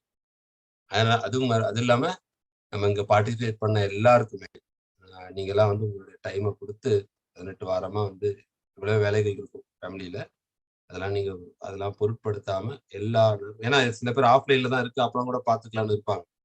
பட் ஆனா இருந்தாலும் ஆன்லைன்ல நீங்க வந்து உங்க டைமை கொடுத்து நீங்க இவ்வளவு நேரம் எல்லா வாரமும் வந்ததுக்கு ரொம்ப ரொம்ப நன்றி. உங்களுக்காக என்னுடைய பிரார்த்தனைகள். ஸோ ஹரே கிருஷ்ணா. ஸோ உங்களுக்கு ஏதாவது இப்ப சந்தேகங்கள் இருந்தா நீங்க கேட்கலாம். ஹரே கிருஷ்ணா பிரபு. ஹரே கிருஷ்ணா மாதாஜி. சந்தேகம் இல்ல பிரபு. ஆனா ரொம்ப அருமையா இத்தனை நாள் ரொம்ப கிளாஸ் கரெக்டா எனக்கு நடத்துனீங்க. ரொம்ப புரிஞ்சுது பிரபு. பகவத்கீதைனா ஜீரோவா இருந்த ஒண்ணுமே தெரியாம இருந்தவங்களுக்கு கூட இப்போ படிக்கணும்ன்ற ஆசை வந்து வருது பிரபு. எஸ் மாதாஜி. இது பகவானுடைய கருணை மாதாஜி. ஏன்னா அதான் சொல்றேன், நம்ம வந்து அவர் வந்து எல்லாருமே நிமித்த மாத்திர பவ்ய சவி சச்சின்னா நாம வந்து அவருடைய இதுல வந்து ஒரு கருவிகள் தான். நம்ம மூலமா அவர் இயக்குறார். ஸோ அது பிரபுபாதற்கான அந்த பெருமைகள், கிருஷ்ணருடைய கருணை. ஸோ நீங்களும் சின்சியரா அட்டன் பண்ணீங்க மாதாஜி. உங்க அம்மாவும் நீங்க இன்ஸ்பயர் பண்ணி அட்டன் பண்ண வச்சீங்க. ஆமா பிரபு. சில நேரத்துல வெளியே இருந்ததுனால என்ன அவங்களால அட்டன் பண்ண முடியல பிரபு, வெளியே அந்த டைம்ல இருந்ததுனால. அதுக்கப்புறம் நான் எல்லாமே ஆஃப்லைன் லெக்சர் கொடுத்தேன். ஓகே, நல்லா புரிஞ்சுது பிரபு. ரொம்ப நல்லா சொன்னீங்க பிரபு. எல்லா கிளாஸுமே நல்லா நல்லா நல்லா இருந்தது பிரபு. கேட்கறதுக்கு ரொம்ப இனிமையா இருந்தது. தேங்க்யூ மாதாஜி. இப்ப ஞானம் கிடைச்சிருச்சு, நம்ம அதை விஞ்ஞானமா மாத்தணும். விஞ்ஞானம்னா ரியலைஸ் நாலேஜ். அதை நம்ம பிராக்டிஸ் பண்ண அந்த ஞானம் என்ன ஆகும்னா விஞ்ஞானமா மாறும். தேங்க்யூ. ஹரே கிருஷ்ணா பிரபு. ஹரே கிருஷ்ணா மாதாஜி. வேற ஏதாவது சந்தேகங்கள் யாருக்காவது? இந்த 18 அத்தியாயங்கள் பார்த்திருக்கோம். இன்னைக்கு அத்தியாயத்திலயோ இல்ல ஜென்ரலா ஏதாவது ஒரு இது இருந்தா நீங்க கேட்கலாம். இன்னைக்கு கொஞ்சம் லேட் ஆயிடுச்சு, ஏன்னா பெரிய அத்தியாயம் இது, அதனாலதான் கூட டைம் போயிடுச்சு. ஸோ உங்களுக்கு ஏதாவது இருந்தா கேளுங்க. ஹரே கிருஷ்ணா பிரபுஜி. ஹரே கிருஷ்ணா மாதாஜி. இந்த நம்ம பரமாத்மாவை தான் வந்து நம்மளுடைய செயல்கள் எல்லாத்துக்கும் அவர் தான் சாங்ஷன் பண்றாங்க அப்படின்னு சொன்னீங்க. அப்ப வந்து ஈவன் இந்த சூசைடல் ஆக்டிவிட்டி கூட அவர் தான் அந்த திங்கிங்கை இது பண்றாரா, அப்புறம் அவர் தான் அதையும் செயல்படுத்துறதுக்கு சாங்ஷன் பண்றாரா? எதுக்கு இப்படி ஒரு ஆப்ஷனே எதுக்காக இருக்கு ஃபர்ஸ்ட்? ஏன்னா இது பர்சனலா வந்து என் ஃபேமிலிலே நாங்க ஒருத்தர் லூஸ் பண்ணியிருக்கோம் அந்த மாதிரி. ஸோ வந்து இது ஏன் வந்து இந்த மாதிரி ஒரு ஆப்ஷன் ஏன் இருக்குது? எதுக்கு இதுக்கு வந்து சாங்ஷன் பண்றாரு? நல்ல கேள்விதான். கொஞ்சம் காம்ப்ளிகேட்டடான கொஸ்டின். பரமாத்மா சாங்ஷன் பண்றாருன்னா ஒரு புல்லு கூட பகவானுடைய சாங்ஷன் இல்லாம அசையாது. கண்டிப்பா அவருடைய சாங்ஷன் இல்லாம நடக்காது. அது ஒண்ணு. பட் ஆசைப்படுறது நம்ம ஆசை, அதாவது நம்ம அந்த எண்ணத்தை அவர் நமக்கு கொடுக்க மாட்டார். எண்ணம் ஏன் வருது அப்படின்னா, நமக்கு அந்த சுதந்திரம் இருக்கு. இப்போ சொல்றோம் பாத்தீங்களா, இப்போ ஒருத்தர் ஜெயில போட்டோம்னா அவர் ஏன் தப்பிக்கணும்ன்ற எண்ணம் ஏன் வருதுன்னா அவருக்கு தான் தெரியும். ஏன் அந்த எண்ணம் வருது தப்பிக்கணும்னா, அவரால அந்த கொடுத்திருக்க அந்த துன்பங்களை அவரால் அது என்ன பண்றது டாலரேட் பண்ணிக்க முடியல. அப்போ அவர் வந்து இப்ப பகவானுடைய சரணாகதி எடுத்துக்கிட்டாருன்னா அவருக்கு அந்த எண்ணம் வராது. பட் அவர் என்ன நினைக்கிறார், நான் சூசைட் பண்ணி எஸ்கேப் ஆயிடலாம் அப்படின்ற மாதிரி தவறான சிந்தனை வருது. ஏன்னா மனதுல உள்ள அந்த இம்பியூரிட்டிஸ், தவறான எண்ணம் ஏன் வருதுன்னா நமக்குள்ள அந்த கெட்ட விஷயங்கள், கெட்ட எண்ணங்கள் இருக்கிறப்ப அது தவறான முடிவுல வரும் வாழ்க்கையில. ஐயோ நான் வந்து அவங்க என்ன நினைக்கிறாங்க, என்னுடைய வாழ்க்கையில பிரச்சனை எல்லாம் நான் தற்கொலை பண்ணிக்கிட்டா இதோட முடிஞ்சிடும் அப்படின்னு நினைக்கிறாங்க. பட் சாஸ்திரம் என்ன சொல்லுது, இது பிரச்சனை ஜாஸ்தி ஆகும். ஏன்னா உடல் இல்லாம அந்த ஆத்மா ரொம்ப கஷ்டப்படும். அதை வந்து அவங்களுக்கு அந்த ஞானம் இல்லை. அப்ப அட்லீஸ்ட் ஆன்மீகத்துல இருக்கிறவங்க அந்த ஞானம் இருக்கிறதுனால எவ்வளவு கஷ்டம் வந்தாலும் அதை பொறுத்துப்பாங்க. பகவானுடைய இதுல வந்து சரணாகதி எடுத்து அந்த ஒரு அதை ஃபேஸ் பண்ற அளவுக்கு ஒரு பக்குவத்தை வளர்த்துப்பாங்க. அது ஏன்னா பகவான் வந்து ஒரு அப்பா வந்து ஒரு பிள்ளைய தூக்கி போடுறாருன்னு வச்சுக்கோங்க. காத்துல தூக்கி போடுறாருன்னா அவருக்கு தெரியும் எவ்வளவு உயரத்துல தூக்கி போடணும், எப்படி பிடிக்கணும்னு தெரியும். அப்ப அந்த குழந்தை பயப்படாது. ஏன்னா அப்பாவுக்கு தெரியும். அந்த மாதிரி ஒரு கடவுள் நமக்கு கொடுக்குறாருனாலும் நல்லா நம்ம கிளியரா தெரிஞ்சுக்கணும். நம்ம எந்த அளவுக்கு தாங்கிக்க முடியும்ன்ற பட்ச வரைக்கும் தான் கொடுப்பாரு, அதுக்கு மேல கொடுக்க மாட்டார். அந்த தாங்கிக்க முடிக்கிற சுச்சுவேஷன்லயும் நம்ம பகவானுடைய சரணாகதியில இருக்கிறப்ப அதையும் ஃபேஸ் பண்ற அளவுக்கு தைரியம் கொடுப்பாரு. பட் ஆனா ஏன் இந்த ஆப்ஷன் இருக்குன்னா, ஒவ்வொருத்தர் அதை அவங்க கர்ம வினையை தப்பிக்கணும்னு நினைக்கிறப்போ அவங்க எடுக்கிற அந்த தவறான முடிவு தான். நிறைய பேர் உலகத்துல சூசைட் ரேட் ரொம்ப ஜாஸ்தி. இந்தியாவில மட்டும் இல்ல, உலகம் பூரா இந்த பிரச்சனைகள் பௌதிகத்துல இருந்து இது பண்றது வந்து அவங்க என்ன நினைக்கிறாங்க, இந்த வாழ்க்கையோட நம்ம இதை முடிச்சுக்கிட்டா நம்மளுடைய பிரச்சனை எல்லாம் சால்வ் ஆயிடும்ன்ற தவறான கன்க்ளூஷன். ஆக்சுவலா சால்வ் ஆகாது. ஏன்னா நம்ம திருப்பி நம்ம கர்ம வினையை அனுபவிச்சுதான் ஆகும். அதனால இந்த பகவான் ஒரு சுதந்திரம் கொடுத்திருக்காரு. நம்ம என்ன ஆப்ஷன் எடுக்கலாம். ஆனா அந்த ஆப்ஷனை நிறைவேற்றுறது பகவானுடைய இதுலதான் இருக்காரு. ரொம்ப ரொம்ப பெர்சிஸ்டண்டா வாழ்க்கையே வேணான்ற பட்சத்துல நம்ம திருப்பி நம்ம ஸ்ட்ராங்கா அதை டிசைர் பண்றப்போ அதை நம்ம ஒரு சாங்ஷன் பண்றாரு. அவர் வேற என்ன பண்ண முடியும்? ஏன்னா அவர் வாழ பிடிக்காத ஒரு ஆத்மாவுக்கு அவர் என்ன பண்ண முடியும்? அவர் எப்படி ஃபோர்ஸ் பண்ணி அந்த வாழ்க்கையை கொடுக்க முடியும்? சரீரம் வேணான்னு நினைக்கிற ஆத்மாவுக்கு சரீரத்தை கொடுக்க மாட்டார். நமக்கு பௌதிகத்துல கூட ஒரு ஆசை வருதுன்னு வச்சுக்கோங்க. ரொம்ப நீங்க டீப்பா யோசிச்சு பாருங்க, அந்த பௌதிக ஆசை நிறைவேறும். நீங்க கூட படிச்சீங்களே அந்த சீக்ரெட்ன்ற புத்தகத்தை தான் எழுதியிருப்பாங்க. பௌதிகம் ஆசை வந்து ரொம்ப எந்த விஷயம் வந்து ஸ்ட்ராங்கா இருக்கோ அது நடந்துடும். அது மாதிரி அந்த சூசைடு தாட் ரொம்ப ஸ்ட்ராங்கா அவங்க நினைக்கிறப்ப பகவான் சாங்ஷன் பண்ணிடுவார். சிலதெல்லாம் நம்ம வந்து ஏன் பண்றாருன்றது நமக்கு எல்லாமே நம்ம புரிஞ்சுக்க முடியாது. அப்படின்றாங்க சில பேர் கேட்பாங்க, ஏன் இந்த பௌதிக உலகத்தை படைச்சாரு, இது இப்படி ஏன் பண்றாரு அப்படி. பகவானுடைய டிசைன் கான்செப்ட்ல இதெல்லாம் உண்டு. என் கூட இருந்தா இப்படி இருக்கலாம், இல்ல என்னை விட்டு தனியா இருந்தீங்கன்னா இப்படி இருக்கலாம். பட் அதுக்கு கர்ம விதி உண்டு, அதுக்கு இந்த மாதிரி விஷயங்கள்லாம் நீங்க ஃபேஸ் பண்ணணும் அப்படின்னு தான் சிருஷ்டியில அவருடைய இச்சைப்படி தான் எல்லாமே நடக்குது. அது அவருடைய விருப்பம். பட் ஆனா நல்லது எதுன்னு சொல்லி நமக்கு அட்வைஸ் பண்ணியிருக்காரு சாஸ்திரங்கள் மூலமா. இல்ல இதெல்லாம் டேஞ்சர், இதுல நீங்க ரொம்ப உள்ள போகாதீங்க, நீங்க என்கிட்ட வந்துட்டீங்கன்னா நான் எல்லாமே பாத்துக்கிறேன்னு சொல்லி கொடுத்துருக்காரு. அதுக்குதான் இப்ப இந்த சூசைட் இதெல்லாம் கூட பாத்தீங்கன்னா இந்த நாலேஜ் நிறைய பேருக்கு பரவச்சுன்னா இந்த விஷயங்கள் எல்லாம் குறைய ஆரம்பிக்கும். இன்ஃபேக்ட் இந்த ஆன்மீக அறிவு இல்லாதவங்க எல்லாம் நிறைய பேர் வந்து பாத்தீங்கன்னா லைஃப்ல ஃபெயிலியர் ஆகிறப்போ அவங்க அந்த எல்லாருமே பாத்தீங்கன்னா அவங்க பேட்டியில பாத்தீங்கன்னா நிறைய பேர் அவங்க சொல்லுவாங்க, நாங்க ஒரு வாழ்க்கையில ஒரு காலத்துல நான் சூசைட் பண்ணிக்கலாம்னு இருந்தா நிறைய பேரோட பேட்டியில நான் பாத்துருக்கேன். ஆனா அது ஃபெயிலியர் ஆயிடுச்சு அப்படின்வாங்க. ஏகப்பட்ட பேர் நடிகரோ நடிகை பேட்டியோ இல்ல பிசினஸ் மேனோ எல்லாருமே சொல்லுவாங்க, ஒரு காலகட்டத்துல நான் லைஃப்ல ரொம்ப கஷ்டப்பட்டேன், அந்த டைம்ல சரி லைஃப் முடிச்சுக்கலான்னு. அப்ப ஏன் அவங்கள எல்லாம் விடல அப்படின்னா பகவான் அதாவது அந்த ஒரு சில இடத்துல வந்து இது பண்றாரு, மெர்சி கொடுக்குற. பட் சில பேர் அடமெண்டா இருக்கிறப்போ அவங்க வேற வழி இல்லாம ஒரு மைனாரிட்டி லெவல்ல அவங்க வந்து பண்ணதான் இருக்கதான் செய்யறாங்க. பட் இந்த நாளை ஜாஸ்தி பரவ என்ன ஆகுது அப்படின்னா நமக்கு இந்த ஆன்மீக அறிவு கிடைக்கிறப்ப நம்ம இந்த தவறான எண்ணத்துக்கு போக மாட்டோம். அதனாலதான் இந்த பகவத்கீதை நாலேஜ் வந்து ரொம்ப முக்கியம், ஸ்ப்ரெட் பண்றது ரொம்ப முக்கியம். பட் ஒருத்தரால எவ்வளவு பண்ண முடியும் இந்த நாலேஜ்? எல்லாரும் ஒரு கூட்டு முயற்சியில பண்றப்பதான் இது. இப்ப நான் 5 பேருனா 10 பேருக்கு சொல்றோம். இப்ப நீங்க 10 பேர் இருக்கீங்க, நீங்க 10 பேருக்கு சொன்னா 10 10 100. அந்த மாதிரி பல பேர் அந்த செயின்ல போறப்ப நிறைய பேருக்கு அந்த பெனிஃபிட் கிடைக்கும். அப்ப நீங்க சொல்ற அந்த நல்ல இது வந்து ஏன் அப்படின்னா இந்த நாலேஜ் பண்ணாதான் இதெல்லாம் தடுக்க முடியும். ஓகே பிரபுஜி. ஹரே கிருஷ்ணா. அதே மாதிரி இந்த பிரம்மஜோதியில வந்து மர்ஜ் ஆகுறாங்க இல்லையா, அவங்களுக்கு வந்து ஆனா வந்து இப்ப திரும்ப இங்க வரதுக்கான சான்ஸ் இருக்குது. ஒன்லி இந்த கோலோக விருந்தாவன் போறவங்களால மட்டும்தான் அதுதான் நித்திய தாமம். ஆனா பிரம்மஜோதியில போறவங்க திரும்ப வரதுக்கு சான்ஸ் இருக்கு. எஸ், கரெக்டான அண்டர்ஸ்டாண்டிங். ஏன்னா அவங்களுக்கு ஏத்கத்வா நான் நிவர்த்தந்து தத்தாம பரமமமான்றது. எங்கே போனாலும் திருப்பி வர முடியாத இடமா அதுதான் என்னுடைய வாசஸ்தலம்னு சொல்லி கிருஷ்ணன் சொல்றாரு. அப்படின்னா அந்த தாமத்துல போனா திரும்பி கிடையாது. பிரம்மஜோதின்றது பாத்தீங்கன்னா out of the spiritual world border, ஏதாவது லேண்ட் பார்டர் சொல்றாங்க 2 நாட்டுக்கு. அது மாதிரி பௌதிக உலகத்துக்கும் ஆன்மீக உலகத்துக்கும் சென்ட்ரல்ல உள்ள அந்த இடத்துக்கு பேர் தான் பிரம்மஜோதி. அது நார்மலா பண்ற யோகினால போறதுனால அங்க இருப்பாங்க, அவங்க முக்தி அடைஞ்சிருவாங்க, அவங்க பிறப்பு இறப்பு. ஆனா ஆத்மா வந்துட்டு ரொம்ப ஆக்டிவா இருக்கும். இப்போ நம்மளே பாத்தீங்கன்னா ஒரு இடத்துல ரொம்ப நேரம் உட்கார முடியாது, ஏஞ்சி போவோம், நடப்போம், அப்புறம் அங்க போவோம், வெளியில போவோம். அப்போ ஆத்மா ரொம்ப ஆக்டிவா இருக்கும்.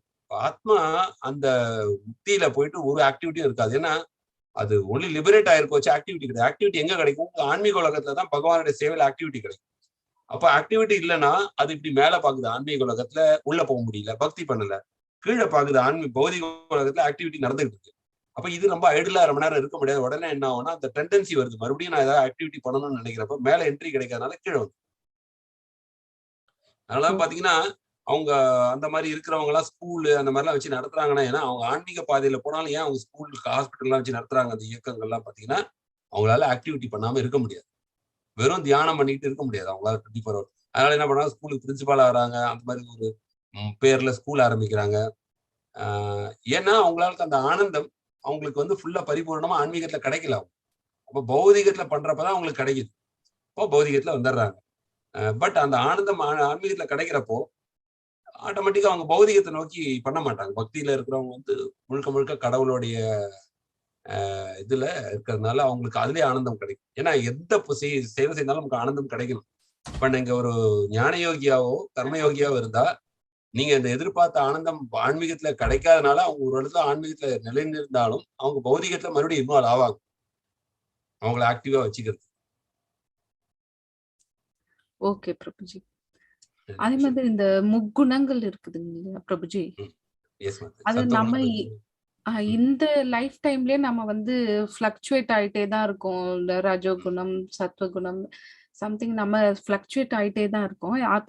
அப்ப நம்ம நெக்ஸ்ட் லைஃப்ல வந்து நம்ம எந்த குணத்துல வந்து நம்ம இருப்போம்? இப்ப இருக்கிறதுலயே கண்டினியூ ஆகுமா இல்ல அப்ப வேற மாதிரி? பிரதானமா இப்போ ஒரு குணம் நமக்கு ஒண்ணு இருக்கு. இப்ப பாத்தீங்கன்னா நமக்கு ஒரு நம்மளுடைய லைஃப் ஸ்டைல் பாத்தீங்கன்னா, நம்ம லைஃப் ஸ்டைல் ஒவ்வொருத்தருக்கு லைஃப் ஸ்டைல் பாத்தீங்கன்னா, லைஃப் ஸ்டைல பார்த்தாலே நமக்கு ஒரு பல்ஸ் தெரியும். நம்ம இந்த குணத்துல தான் இருக்கும், நமக்கு இந்த மாதிரி உணவு பிடிக்குது, இந்த மாதிரி டைமிங், இந்த மாதிரி இதெல்லாம் பாத்தீங்கன்னா ஓரளவுக்கு கன்க்ளூட் பண்ணலாம். இந்த இறக்கும் தருவாய் வரைக்கும் அதே குணத்தோட இப்போ இதே குணத்துல இருக்கிற நீங்க ஒரு ரஜோ குணத்துல உள்ளவரோட ரொம்ப க்ளோஸ் ஃப்ரெண்ட்ஷிப் ஆயிட்டீங்கன்னு வச்சுக்கோங்க, அவங்களுடைய தாக்கம் உங்களுக்கு வந்து நீங்க சத்துவ குணத்துல ரஜோ குணத்துல ஈஸியா விழுந்துருவீங்க. இப்போ பிராமணர்கள் எல்லாம் பாத்தீங்கன்னா சத்துவ குணத்துல தான் இருந்தாங்க. அவங்க என்ன ஆச்சு, காலப்போக்கில் அவங்களுக்கு அந்த கோயில்கள் எல்லாம் பிரச்சனை ஆகி அவங்க என்ன பண்ணாங்க, ஐடி இண்டஸ்ட்ரி அது இதுன்னு போயிட்டு அவங்க விழுந்துட்டாங்க. சத்துவ குணத்துல ரஜோ குணத்துக்கு வந்துட்டாங்க. அப்ப சத்துவ குணத்துல நீங்க எப்போனா ரஜோ குணத்துல விழுந்துடலாம், ஈஸியா விழுந்துடலாம், அது அசோசியேஷன் மூலமா விழுந்துடலாம். அதே மாதிரி ரஜோ குணத்துல உள்ளவங்க ஈஸியா தமோ குணத்துல விழுந்துடலாம் அசோசியேஷன் மூலமா. அப்ப எப்பவுமே இப்ப சத்துவ குணத்துல இருந்தாலும் இந்த சத்துவ குணத்துல இருந்து விழறதுக்கு ரொம்ப நேரம் ஆகும். நம்ம யார் கூட சேர்றோம், என்ன மாதிரி ஆக்டிவிட்டிஸ் பண்றோன்றதை வச்சு குணம் மாறிக்கிட்டே இருக்கும். அப்ப பிரதானமா என்ன குணம் இருக்கோ அதை வச்சுதான் அடுத்த பிரிவு. பட் அடுத்த பிரிவுல நீங்க அசோசியேஷன் மாறிச்சுன்னு வச்சுக்கோங்க, மறுபடியும் குணங்கள் மாறும், மறுபடியும் சத்துவ குணம். அப்போ இன்னைக்கு மேலை நாட்டுல நல்ல செல்வந்தரான குடும்பம் நாட்டுல பிறந்திருக்காங்கன்னா பிரபுபாதா என்ன சொன்னா, அவங்களாம் நிறைய புண்ணியம் பண்ணிருக்கவே தான் அந்த மாதிரி ஒரு பெரிய பகவான் கொடுக்குறாரு. ஒரு கஷ்டம் இல்லாத நாட்டுல பிறக்குறாங்க. ஆப்பிரிக்கால ஒரு குழந்தை பிறக்குது, சாப்பாட்டு கஷ்டப்படுது. அமெரிக்கால ஒரு குழந்தை பிறகுதுன்னா ரொம்ப செல்வ செழிப்போட பிறகுதுன்னா அவங்க புண்ணியம் பண்ணவே தான் அந்த ஆத்மா அங்க பிறகுது. பட் ஆனா பிறந்த பிறகு அதை கரெக்டா யூஸ் பண்ணுதா அந்த ஆத்மா? இல்ல. அங்க போய் எல்லா கெட்ட பழக்கங்களும் சின்ன வயசுலயே கத்துக்கிறாங்க. ஏன்னா அந்த நாடே அப்படி பிடிச்சவரா இருக்கு. அப்போ அந்த அந்த குணத்துல இருந்தாலும் அந்த குணத்துல தான் அவங்க விழுந்துருவாங்க, ஈஸியா விழுந்துருவாங்க.